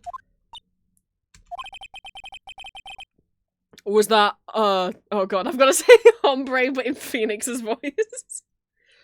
Was that, hombre a friend of yours? Kind of, sort of, yeah, he's a detective. If your mom calls you baby, it's cute. If your significant other, yeah, I guess that's true, right? If your significant other calls you baby, it's different. Who thinks he's a sheriff from the Wild West, it seems. You found that out while reading a Victoria Tweeter thing. Oh, Julia. I like that he had his own theme tune. Look! A door! That must mean something! I'm not sure that doors mean anything. Absolutely fix I was talking about, Julia. No! It won't open! A mysterious log. I fail to see what's mysterious about it. Mr. Wright. You need to learn to enjoy life more. Let's finish our investigation first, shall we? Oh, we can't investigate the computer? Okay. This is where cars leave the lot. Near on the ground makes it look more like an entrance. What are you talking about? It's plainly an exit. Well, maybe it's both. Kind of a dual purpose. The theory of relativity. What? I've got to write this down. Hey, Mr. Wright. Maybe, you know... Was Mr. Relativity German? Or was he British? Relativity was Einstein, who... either German or Austrian. He wasn't British. Mr. Relativity? Are you sure that was his name? Yeah, I mean, to be fair, for someone very about the scientific facts, you sure are calling him Mr. Relativity. Oh. Look! A stylish glass-walled room. Very nice. You can see the whole parking lot from in there. It says security. Perhaps it's a cafe? Huh?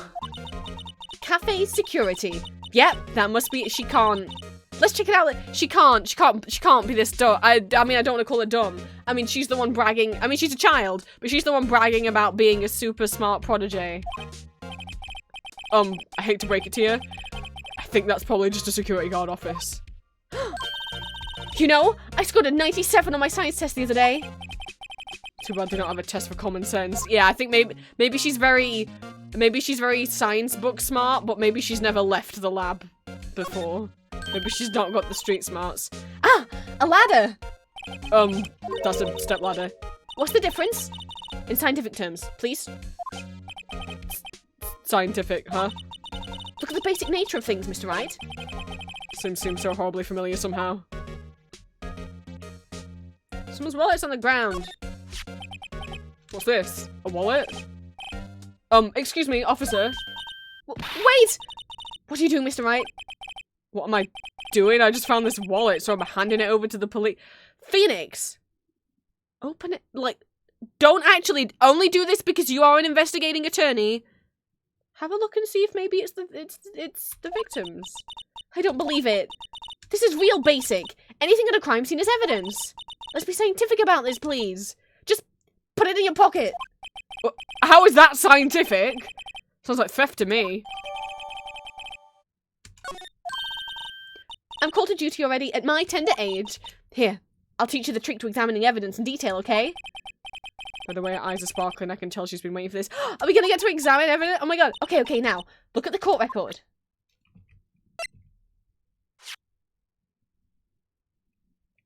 Yay!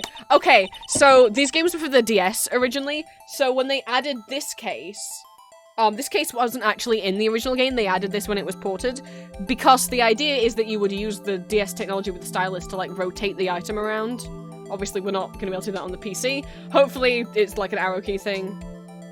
You have to be sure to examine evidence carefully on all sides. Now, let's start examining from every angle. I'm glad they included. I'm glad. So this case wasn't in the original game. Oh gosh, HNBM. This wasn't in the original game, so I didn't know if they were gonna. Look, I can rotate things. I didn't know if they were gonna include this, in this remake. I'm glad they did. There is something in there. It looks like a disc. I don't know if it is a disc. Do I have to... Hang on. And then arrow key. And then I can zoom in. Oh! I can really zoom in. What do I do now?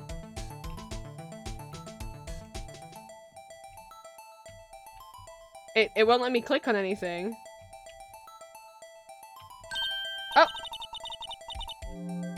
Okay. Oh look! I think there might be a clue here. You should check it out. With the press of enter. What the fuck are you talking about? We're not in some sort of game, are we? What is it detect? Oh, maybe that's the victim. Wait, no, it says Sergeant. Shit. I was like, maybe that's the victim and it's not Gumshoe. Oh, that clearly says Sergeant Bruce Goodman or something. That says Sergeant. This is an ID card. So, there we go. I can read blurry text. Sergeant Bruce Goodman. ID number 5842189. See? Well, isn't scientific investigation useful? I guess. Still don't see what science has to do with it. Goodman's ID was added to the court record. What about the other thing? Let's be sure to examine every piece of evidence we find. I guess I've got to be on my toes from now on. Can I go back? There was like another thing in the oh, no, I guess I can't have the other thing that was in the wallet. Okie dokie then. Did you know you have rights? Constitution says you do. I've never watched Saul Goodman. I only know that line because what I have watched is Amy K ASMR's Saul Goodman ASMR. It's a good ASMR! I like Amy K's stuff, she's funny.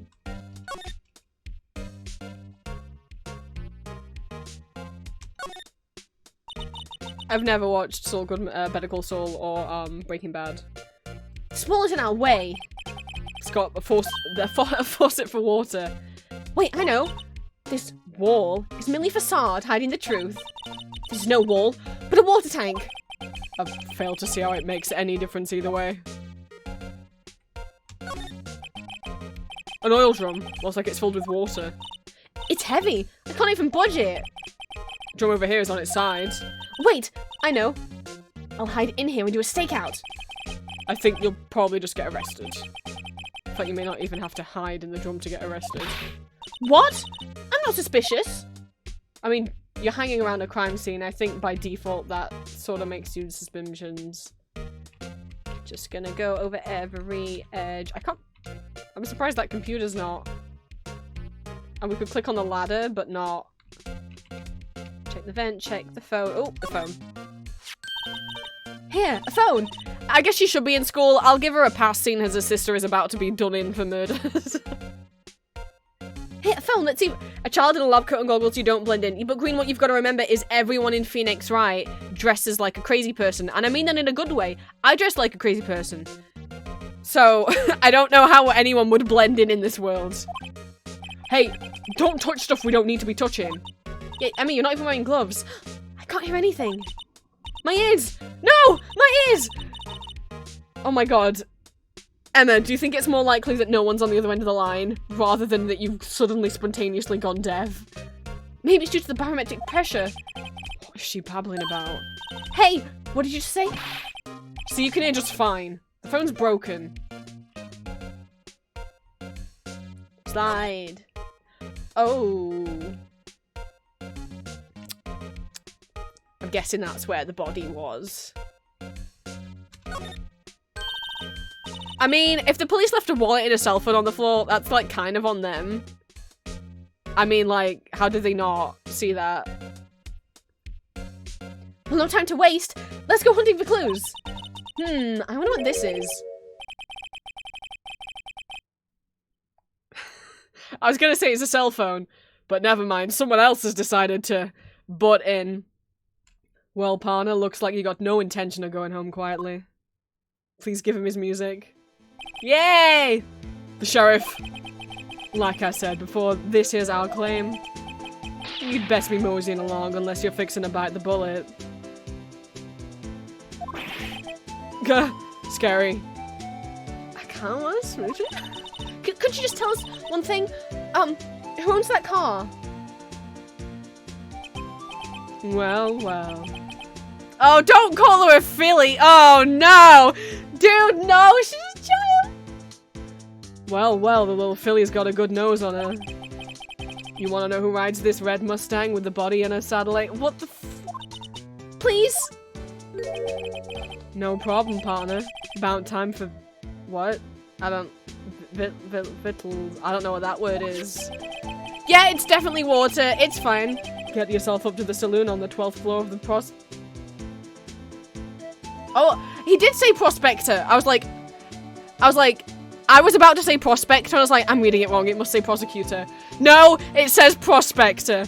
Okay. Get yourself to the saloon up on the 12th floor of the prospector's office. Might just find you a Kavesi, like...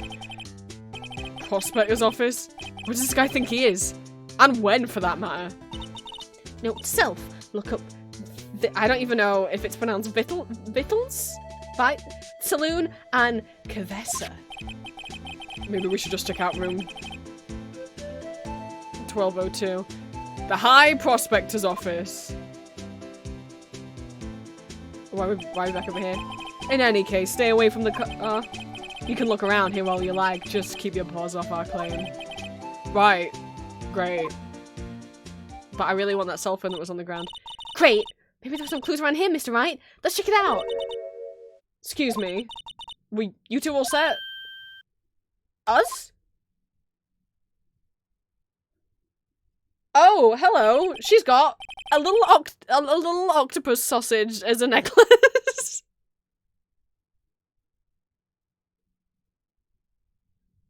Even when I try to channel my inner caca, I don't know whether that's the noise an eagle makes. Channel your inner eagle noise. You can't understand what he's saying. Do you think it's a flower? I thought it looked like, you know, like when you see those little sausages in Japan, in like little like bento boxes, and they cut the little sausage to make it look like it's an octopus. That's what it looks like to me. If they didn't want it to look like a little sausage octopus, they shouldn't have shaped it like one. It could be a flower or a tassel. Green thought ghost. I thought sausage octopus. No, I think it is a sausage octopus. She's got fucking rice balls on her head. She's got onigiri on her head. It is a sausage octopus. It has to be. It's matching her hat. It's matching her rice ball hat. I'm not going crazy.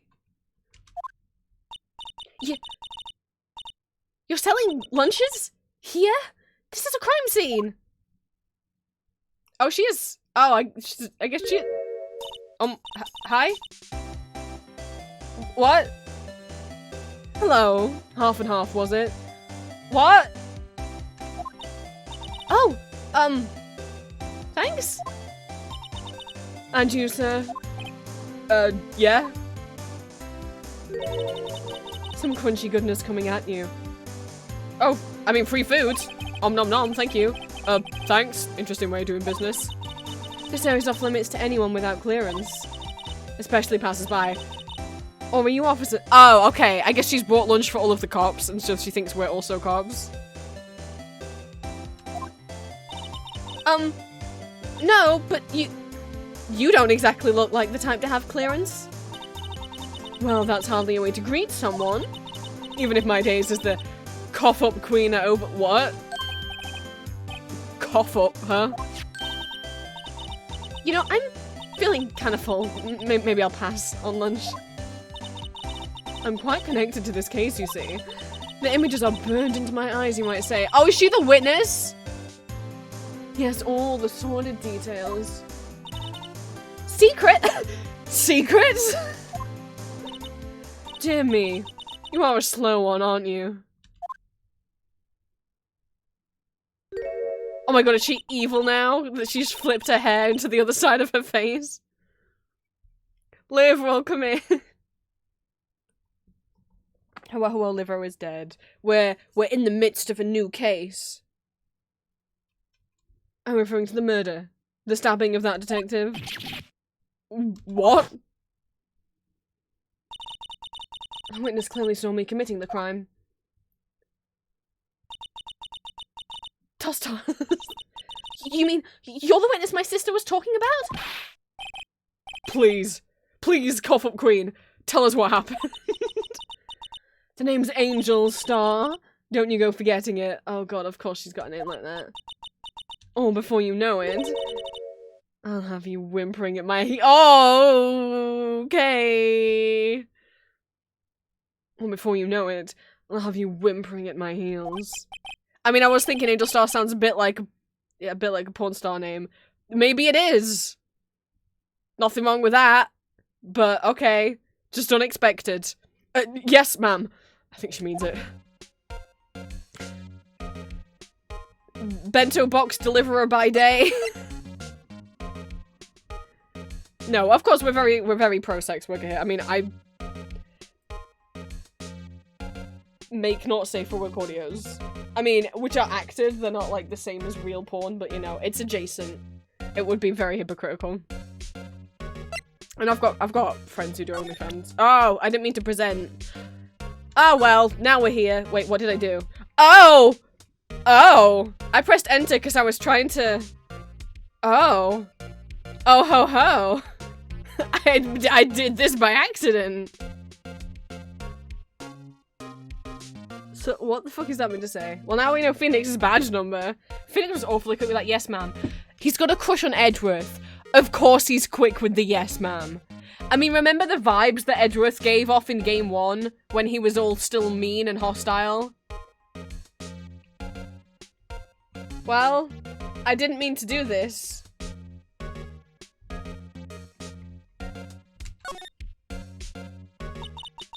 So this is what the back of the badge looks like.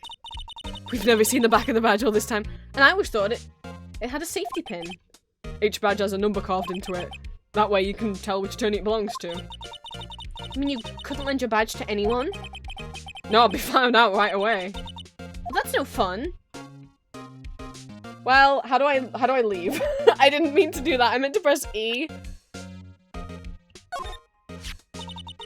Her defense attorney must be able to find. Whoa, sorry for the hiccup. How about you? Do you think you can win? How about tackling Lunchland's Pickle Supreme Lunchbox? Oh my god, Julia! They've got a Pickle Supreme Lunchbox! Baby, this one's for you!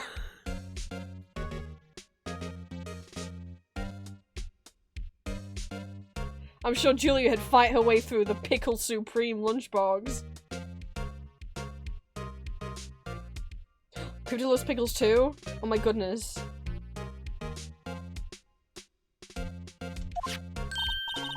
Wow, it's really crunchy. A box of pickles. Kinda sad lunch if you ask me. Hey! No, it's not! No, it's not!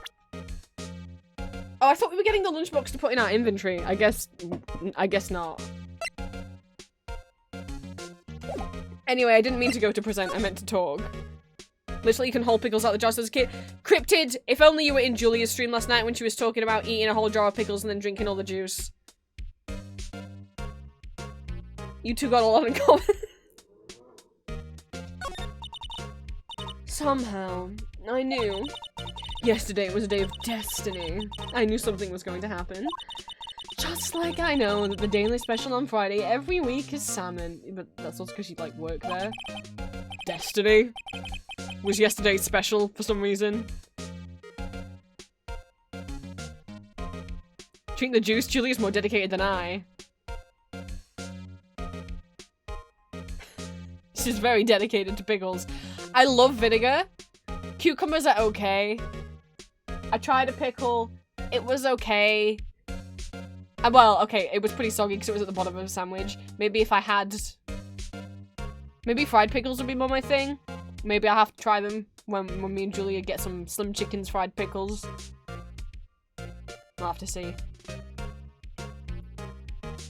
Same, but I was unhinged, so I just drink vinegar. Green, I would do that, because vinegar, yum yum. However, don't. It's acid. Please don't.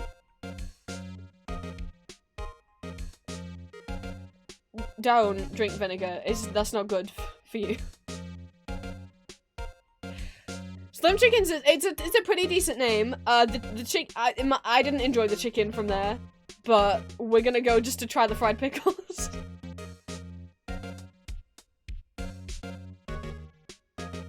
Maybe they were having an off day, I don't know. But we're gonna go there just to get fried pickles when Julia comes over.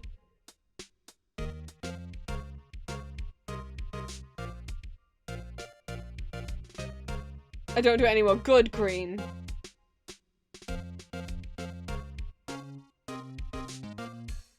Destiny was yesterday's special for some reason. You're a defense attorney, right? You should know then. You should know the foul misdeeds of the evil ones who haunt this den of iniquity. You're calling someone else's abode the den of iniquity? I mean... okay, I was like trying to see, does she have different coloured eyes? I think she does. I think one's like a dark grey and one's a light blue. Evil ones? There's a child here. Please don't say the word den of iniquity. Prosecutors! They have no qualms at all about the blackening of the name of innocence. I mean, some of them don't. I mean, Von Karma definitely didn't. And yesterday, they paid homage to the most evil one of all. Von Karma? They gave an award for King of Prosecutors. What a farce. Who to? So she's saying there was some sort of prosecutor convention yesterday? I was almost compelled to lace their lunches with something fat. Lady, that would be illegal. Do you have a personal Satan Von Karma same thing? No, that's an offense to say. To say. Do you have a personal grievance against prosecutors or something? Or is there some kind of scientific evidence of this, evil? Well, out of the prosecutors, Edgeworth wasn't evil, but he was kind of brainwashed into being so for a bit. But he's a good boy now. Who else have we faced? That one guy from the first case? He didn't seem evil. He seemed like a normal guy. And then Edgeworth, who started out mean and then got better. And then Von Karma, who is literally evil. Young miss. Mock me at your own risk. You'll soon find out why they call me the cough-up queen. I don't think I want to know why they call you the cough-up queen. Ew! The most heinous of all evil ones. The one they awarded yesterday. If you say Edgeworth, I'll punch you. If you say Von Karma, I'll shake your hand. It was in his car that they found the body. Oh. It's the, okay, it's the Lana's subordinate who the body, okay, who owns the car. Proof that he devours the evilest lunches of them all. Really? Really what? I'm totally confused. I mean, Von Karma would have won it if he hadn't been found out, because he had an undefeated record, but Edgeworth had an undefeated record until us. Maybe there's someone else out there. But, I mean, after Von Karma, Edgeworth is pretty much lauded as the next best one. I swear to God, if that's Edgeworth's car, Jesus, he's not got a good look of... He's having a lot of crimes pinned on him. One thing's clear. This lunch lady has a thing against prosecutors. So, what exactly was it that you witnessed, Miss Star? It was a fascinating spectacle, to be sure. I now feel I know what they say when they talk about a woman's wrath. To see Lana Skye wield that knife so... A knife flashed in anger, bringing him to a sad end. Or it was you? If you're very sure it was Lana. It was truly a sight to see. Or you know who it was and you're just pinning it on someone else. You mean you saw the very moment of the crime? The sound of his silvery ties to this world being cruelly cut still rings in my ears. And the rhythmic beat of Lana Skye's knife. Wait a second, you know Lana Skye? Of course. It's quite a feat, becoming chief prosecutor. How many lunchboxes of sin did she pack to make that journey, I wonder? She always travels light? Why would this pretty lunch lady know the chief prosecutor's name? Has she got like a personal grudge against Lana? That would definitely give a good reason for her to say Lana did it. Could we ask you a bit about yourself, Miss Star? I come here every day to sell lunches. I import only the freshest and best from the Far East. For some reason, the box lunches are a hit here. Why not make the lunches here rather than import them then? Did you say something? No? Only true connoisseurs can understand. The kind you can only tell someone who has tried General Tso's Trilobite lunch set. Never mind. You win. I don't even want to appreciate part of Trilobite's flavor. I don't even say that. Anyway, I come here every day to sell lunches. My boyfriend works in the security room here at the prosecutor. Oh god, she's got a boyfriend? What's he like? Your boyfriend? The sea bugs? Oh, yeah. See the security room over there? A glass one booth. I sell my lunches, and since I'm here anyway, I drop in to see him. Did your boyfriend do it? Since he's here every day? Since you're here anyway. Guess selling lunches is more important than romance. So, to scientifically analyze the data available so far, you, Miss Star, are a lunch vendor with an ulterior motive for coming here. Useful analysis. Not. Did you have a bad experience with the prosecutor, Miss Star? I sense some hostility. Hostility? Ha! Perhaps. Prosecutors are all alike, and the bigger they get, the worse they smell. Kind of like a 10-day-old clam in the chowder. Kind of like 10-day-old clams in chowder. I wonder if Miss Star was involved in some legal trouble in the past. There'd be sure cause of food poisoning, scientifically speaking, of course. I mean, now that you're talking cough up queen. If I thought she was just a lunch vendor, but... I thought she was just a lunch vendor, but now I'm not so sure. I guess we'll show her the ID. Unless that's her boyfriend. About this card. Lunchland vendors only accept cash, no cards. Especially not a card belonging to someone else. No, this isn't a credit card, it's an ID card. It belongs to a detective. And you're showing this to me, the lunch lady. Why? That's like showing a fine honeyed ham to a detective. Why do I always feel like I'm being mocked? Well, it's in case she recognized him, if he... Whatever. Oh, I should say as well, if you guys are annoyed with the ads, you can always subscribe to me on Twitch, and you won't get any ads on me streams. You can also just watch them on YouTube later. I guess we'll move? I don't think we can slide anymore. Now that she's here.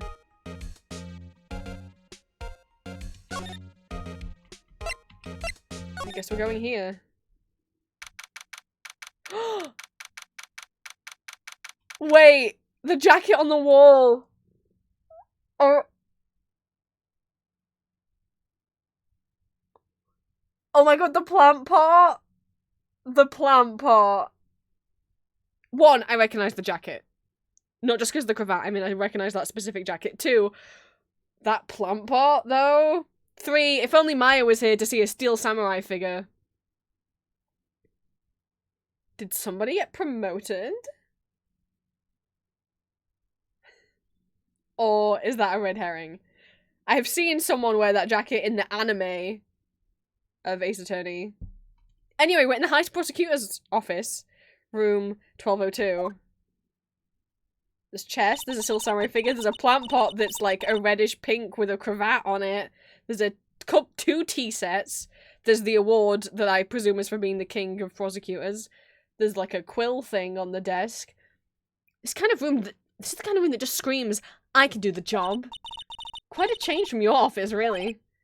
Thanks. Look! There's a trophy or something here. Is that what it looks like, or is it the top been broken off? A trophy? What, that shield? It takes real love to display stuff like this. Whoever's office this is, they must be a real stuck-up jerk! Please cut to Edgeworth walking in the room. I don't know if this is Edgeworth's room for sure, but the idea of someone being like, whoever's office this is must be a stuck-up jerk. Hard cut. Phoenix Wright. You never tire of prying into other people's business, do you? I don't know if it's actually Edgeworth. That voice! I'm flushing. That voice can only belong to one person. Fuck yes! I mean, you're not wrong about the stuck-up jerk part. So, Edgeworth, do you decorate all of your plant pots to look like your own outfit? I genuinely didn't know he appeared in this case. I thought we weren't going to see him again for a while. I'm so happy. No, it's been 2 months. It's been 2 months since we've seen him. Since we had that, like, friendly, like, dinner group date. I mean, there were other people there, but it was a date in my mind. Nice plant pot!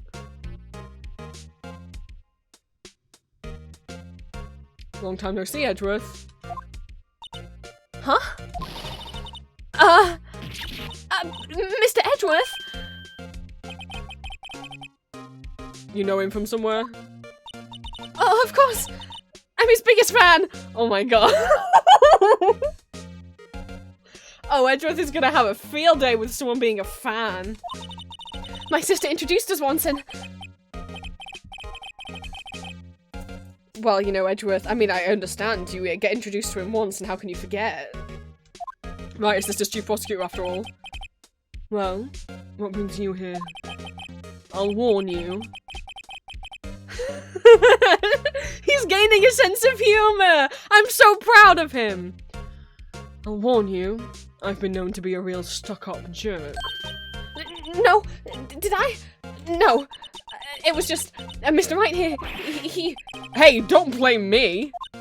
We're just here to investigate a murder case. Murder?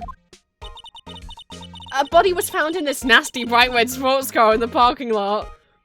Oh, you mean my nasty bright red sports car? Oh, Edgeworth, he's getting so entangled with so many fucking murders.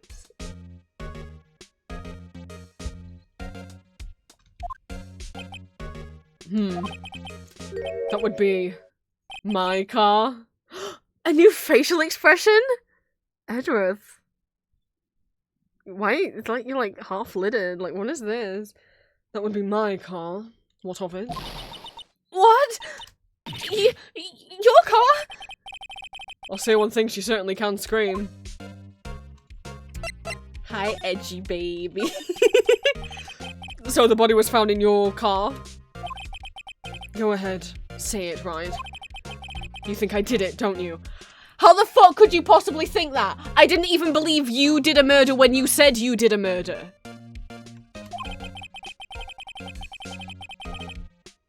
After all that trouble after you went through all the trouble to help me last year, no less. No, we don't think you did it. I mean, it was my sister who stabbed him. Oh, wait, no, she didn't do that. I mean, thank you for the hydrate. Wait, so you're the Chief Prosecutor's little sister, then? Yes, sir, Emma Skye. It's nice to meet you, again. No, that didn't sound forced at all. Oh, now I remember. You've really grown. I'll admit it was a surprise for me too. To think that my own car would become the scene of a murder. More surprising still, I'm being forced to prove my superior's guilt. Oh my god, we get to be against him in court once more. We get to stare at him across the courtroom for like multiple days. Oh my god. I can understand. I can understand. Wait, what did you say? Lana Skye is the chief prosecutor. The top prosecutor in the district. She can't prosecute herself, so I'll be the prosecutor at the trial tomorrow. You? Mr. Edgeworth? I mean, again, not fun for him to have to prosecute his own boss. So, you were being prosecuted by your mentor, and now you have to prosecute your boss. Can't catch a break, can he? To be honest, it's still a bit of a miracle I'm still here at all. What do you mean? Phoenix! Rumours. You've heard the rumours about me, haven't you? Miles Edgeworth. It's hard to remember a time when there weren't rumours about this guy. Forging evidence, arranging false testimony, illegal searches, you name it. Because he was doing what he was. Von Karma taught him to do it! Thanks to you, my innocence was established at the trial at the end of last year. However, there are some who say I'm the one responsible for the current incident. What? That's crazy! Some people need very little excuse to think ill of others. It's a fact of life. Impossible to stop. But some of them even go so far as to present me with toys like this. They think it's funny. Toys? That bronze shield? Got to be a story behind that one. Chief Prosecutor Skye. Yes, we worked together on a case 2 years ago. It was my first big case. That's right, I remember. 2 years ago. I wasn't even a lawyer yet. Since then, I always felt that she was looking out for me. It appears I was mistaken. Mistaken? Why? She left a dead body in my car. I mean, I know she's not the warmest person. I'm sure she felt some responsibility for you. Then, why? Why did she stab someone in the trunk of my car? Not only that, she stabbed him with my knife. You have a knife? Oh my god, Edward, it matches your clothes. What good taste. What? What? Mr. Edgeworth, your knife was the murder weapon? To be specific, it was the knife I keep in the toolbox in the trunk of my car. Edgeworth knife added to the court record. Fucking poor Miles. Edgeworth. What? Phoenix! Are you sure you didn't do it? How dare you? How dare you? How dare you? How dare you? How dare you? You, Phoenix Wright, literally in the last case we're saying there's no way Miles could ever do it. You know what? I'm gonna read this in a /J tone, because that's the only excuse you have for this. Edgeworth, are you sure you didn't do it? Wink wink. Fuck off, right? Okay, come on, can't you take a joke? Well, you didn't say /J, Phoenix! You have a strange sense of humor, Mr. Wright. Do you know who this is? Say, Edgeworth, I was wondering about this. Mr. Wright? But what? Are you sure you should be showing that to Mr. Edgeworth? Oh. Oh, right, yeah, sorry, he is on the opposing counsel. I just thought, you know, we could talk about more stuff and, like... sorry, I got so lost in his eyes. Yeah, he'll take it for sure, won't he? I wish I could be on the same side as Mr. Edgeworth. And my sister- I genuinely forgot I shouldn't do that. My sister would be found guilty.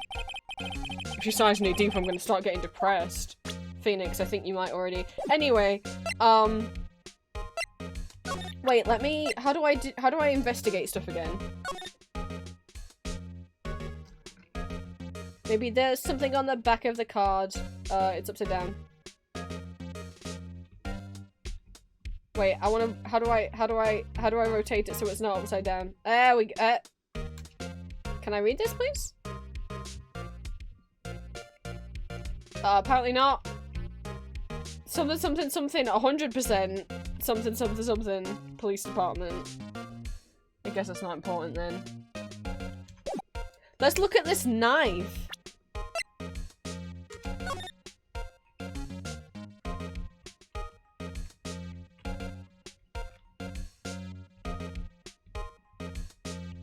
Sure is a knife. Oh, there's blood. Okay, I can look at the blood. This must be the victim's blood, right? Either that or Edgeworth cut himself peeling an apple. What's Edgeworth doing with what's Edgeworth doing with a knife like this anyway?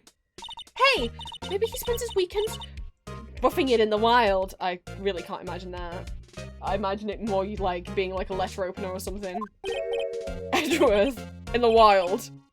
I think my fruit peeling theory is more likely. Are you kidding? I've always pictured him as an outdoorsman. You clearly do not know him at all then. Now there's a scary thought.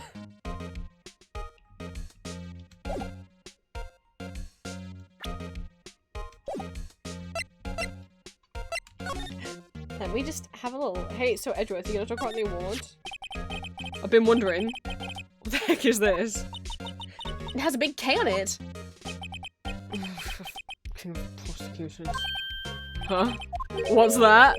It's the King of Prosecutors trophy. King of Prosecutors? It's a great honor.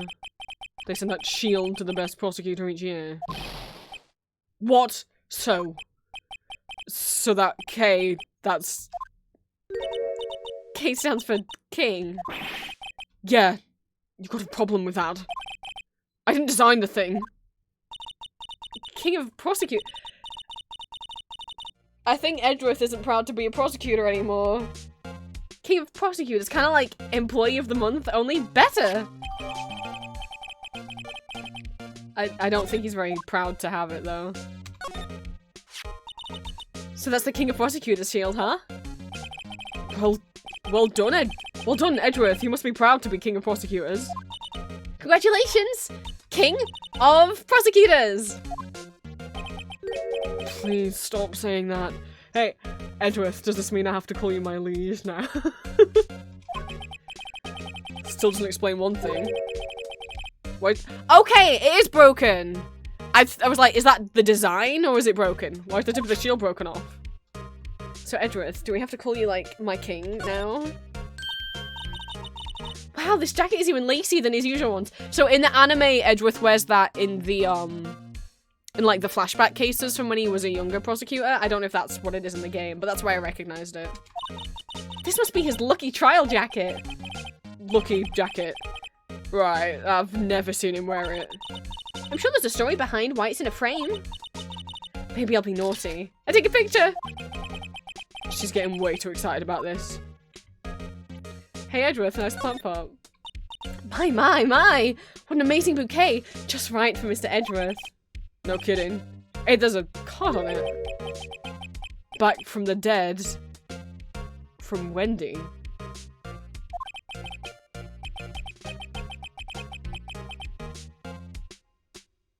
I'm trying to think where we've heard the name Wendy before as well.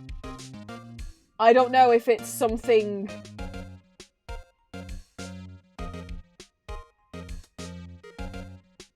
to do with Miles's backstory that we haven't heard yet in the game. True, I guess it could have been... No, it couldn't be his father's. His father wasn't a prosecutor. His father was a defense attorney.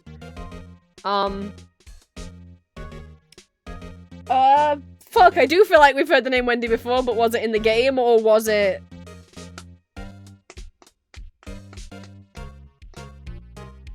Yeah, I meant the jacket too.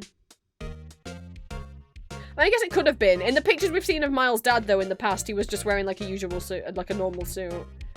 I don't know if Wendy's something we've heard in the game, or if it's ringing a bell because I know Miles' backstory.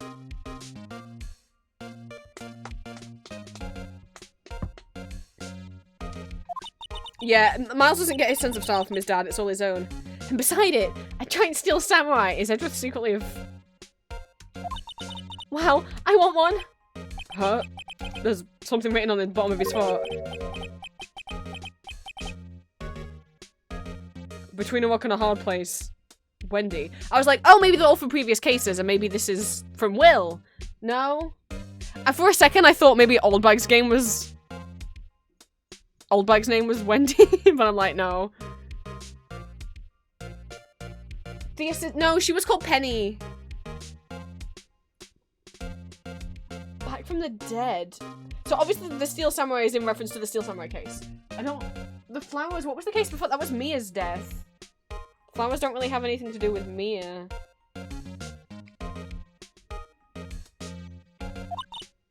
Wendy. She Mr. Edgeworth's fiancée. She better fucking not be. Oh, okay. Oh, I was correct. I was correct. I was like, didn't I just say, I think Oldbag's name was Wendy, but I'm not sure. She only mentioned it once and then we called her Oldbag ever since then. Oh god, it is Oldbag. Because she had a crush on Edgeworth? I don't think so. So do you reckon the plant pot's Edgeworth or Oldbag made a plant pot to look like Edgeworth? Wait, so, but Edgeworth kept the gifts from Oldbag? I mean, maybe, they are nice flowers. Oh my god. Oh my god. Oh, Julia, enjoy your lunch. Whoa. What a view. It must be nice to have a floor on the 12th, an office on the 12th floor. I guess you would feel important.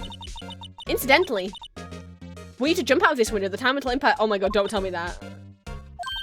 Got it. Approximately 3.23 seconds. That's handy to know. Ooh, cute! What a pretty tea set. I got more for the instant tea bags myself. Of course you do, Phoenix, but that's okay. Edgeworth can educate. Amazing! The drawer below is packed with tea leaves. They're all sorted by place of origin and flavor. Of course he has an organized drawer of tea leaves. Look at this royal blend. What an exquisitely splendid concoction. This thing is taking a hobby too far. No, there's not. Hey, fuck it. I mean, I guess there is, but he can have his drawer of tea. Work desk gets quite tidy, as one might expect. What a nice desk! Easy to use and easy on the eyes. It's polished so well, I can see my own reflection. What did... Yeah, I was gonna say, why did you just picture Detective Gumshoe? Was there some line in a previous game about him talking about how neat and tidy Edgeworth is or something? Why did we just picture Gumshoe? Maybe I'll take that name plaque as a souvenir. Don't. He'll sue you. Who've you been playing chess with, Miles? Hey, a chessboard! Oh my god, that would be so cute if he's trying to teach Gumshoe how to play chess. That's my headcanon now. He's teaching Gumshoe how to play chess. Not too up on my chest, but looks like Blue's in a bit of a tight spot. The Red Knights have surrounded the Blue Pawn. Huh? Those horses are mounted knights. Their swords have really sharp edges. And check out that poor pawn. He said it's kind of spiky. Kind of reminds me of you. Mr. Edgeworth must be an avid chess player. What's wrong, Mr. Wright? Oh my god, the chess pieces are blue and red? Like our suits? Edges surrounded a pawn with spiky hair. No. Edges surrounded a pawn with spiky hair. Edges. That's almost like the word edge, which is part of the word Edgeworth. Surrounding someone with spiky hair, like me. Oh, to be surrounded by Edgeworth. I mean, it's nothing. Whoa! These are all case files?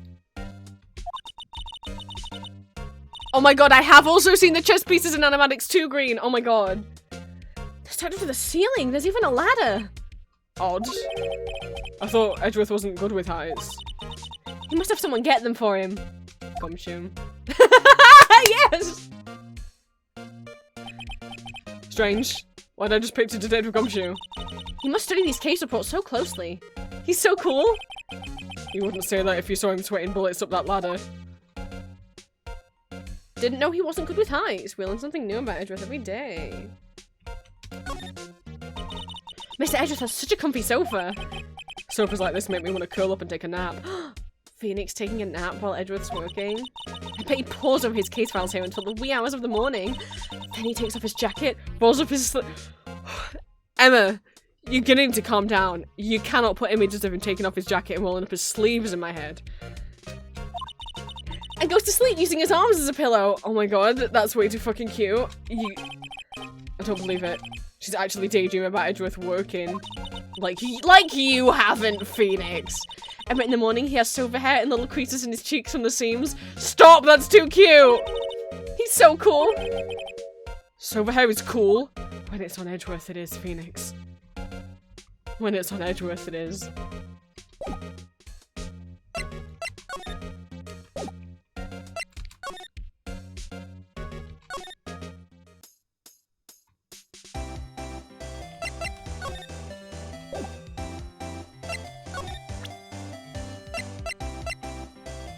Hey, is this the thing you saw? Could you take a look at this? Oh. Oh shit, is it dinner already? I was not keeping track of the time.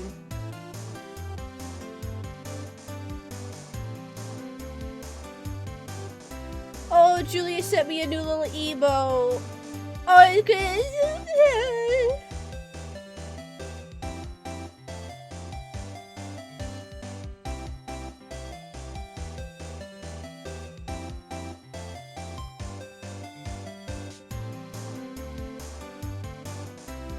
I wasn't keeping track of time, I was lost in Edgeworth's eyes. I mean, office. You. Yes? You said you wanted some hot tea, right? No, but thanks. She didn't even look at me. You must have to brew the leaves a long time to get a rich flavor like this. We pre-infuse the leaves with steam before brewing. I knew it! So that's the secret to that aroma. Exquisite! The only thing I'm smelling here is wasted time. I thought she might react to it. Let's go through the items and then we'll end.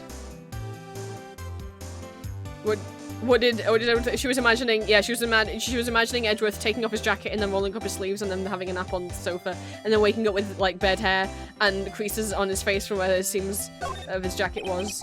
Just take a look at this. Okay, she's saying the same thing.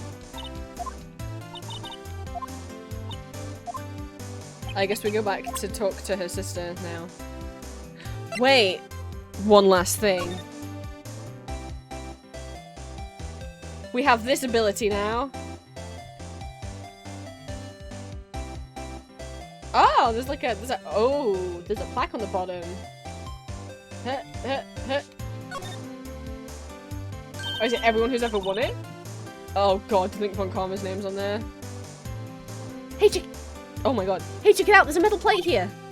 Looks like the names of all the previous recipients are engraved on it. Wow, one guy's listed a bunch of times. I bet it's Von Karma. Von Karma? I guess he must be a foreigner. Yeah. That's probably it.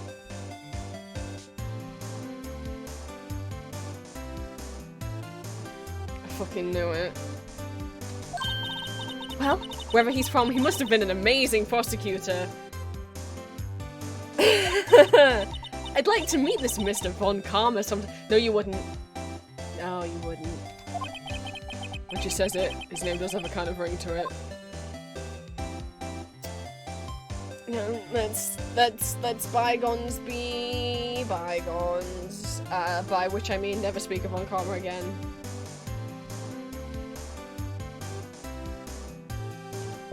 Alright, I gotta... No wonder- oh my god, no wonder Edgeworth hates the award. It's got the name of his abuser engraved on it like 10 times. Oh, Jesus fucking Christ. How do I save the game? I don't remember. I'm just going to here, save the game.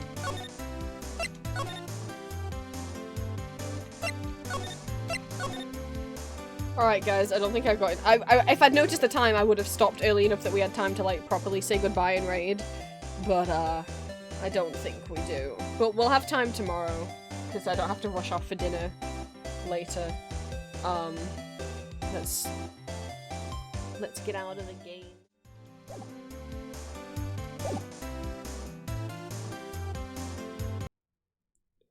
Thank you for coming along to stream. I missed you guys.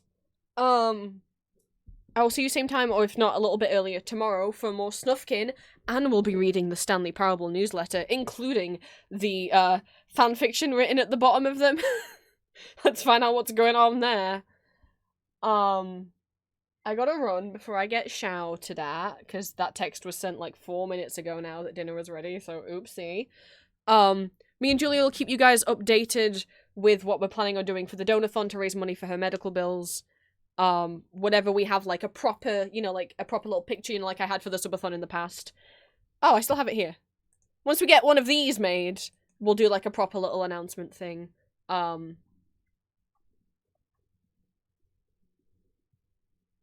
Yeah. I'm struggling with ideas of what to think to do, so also like feel free to suggest in Discord, I guess, if you think of any ideas that you'd like to see me do on stream. I know I mentioned for the next subathon it could be fun because I own the libretto, the script books for Elizabeth Intensity Vampire, to have like a silly subathon goal be I have to do a one-man show performance of one of those musicals since I have the entire script. I was gonna save that for the subathon, but if that really tickles people's fancy, we could do it for the donathon for Julia, since I would really like to. I'd like us to raise as much money as we can. It's a big bill. It's a really big bill. And obviously we have a whole... We're meant to be meeting in person for the first time this year, and we want to still be able to afford to do that. Because it's been almost... In less than a month, we'll be on our 2-year anniversary. Whoa. I gotta go eat. I'll see you guys for stream tomorrow. Oh, I didn't manage to mention the watch parties. Remind me to go over them tomorrow. But for those of you in my Patreon-only Discord, we've got a bunch of new watch parties set for April. We will be watching a bunch of French musicals. If you want to join the Discord, it is the lowest tier on my Patreon, just £1 a month. It's a Patreon-exclusive thing because I had it before I ever started streaming, and it helps ensure that people are over 18. Or 18 and over. Not an ad break.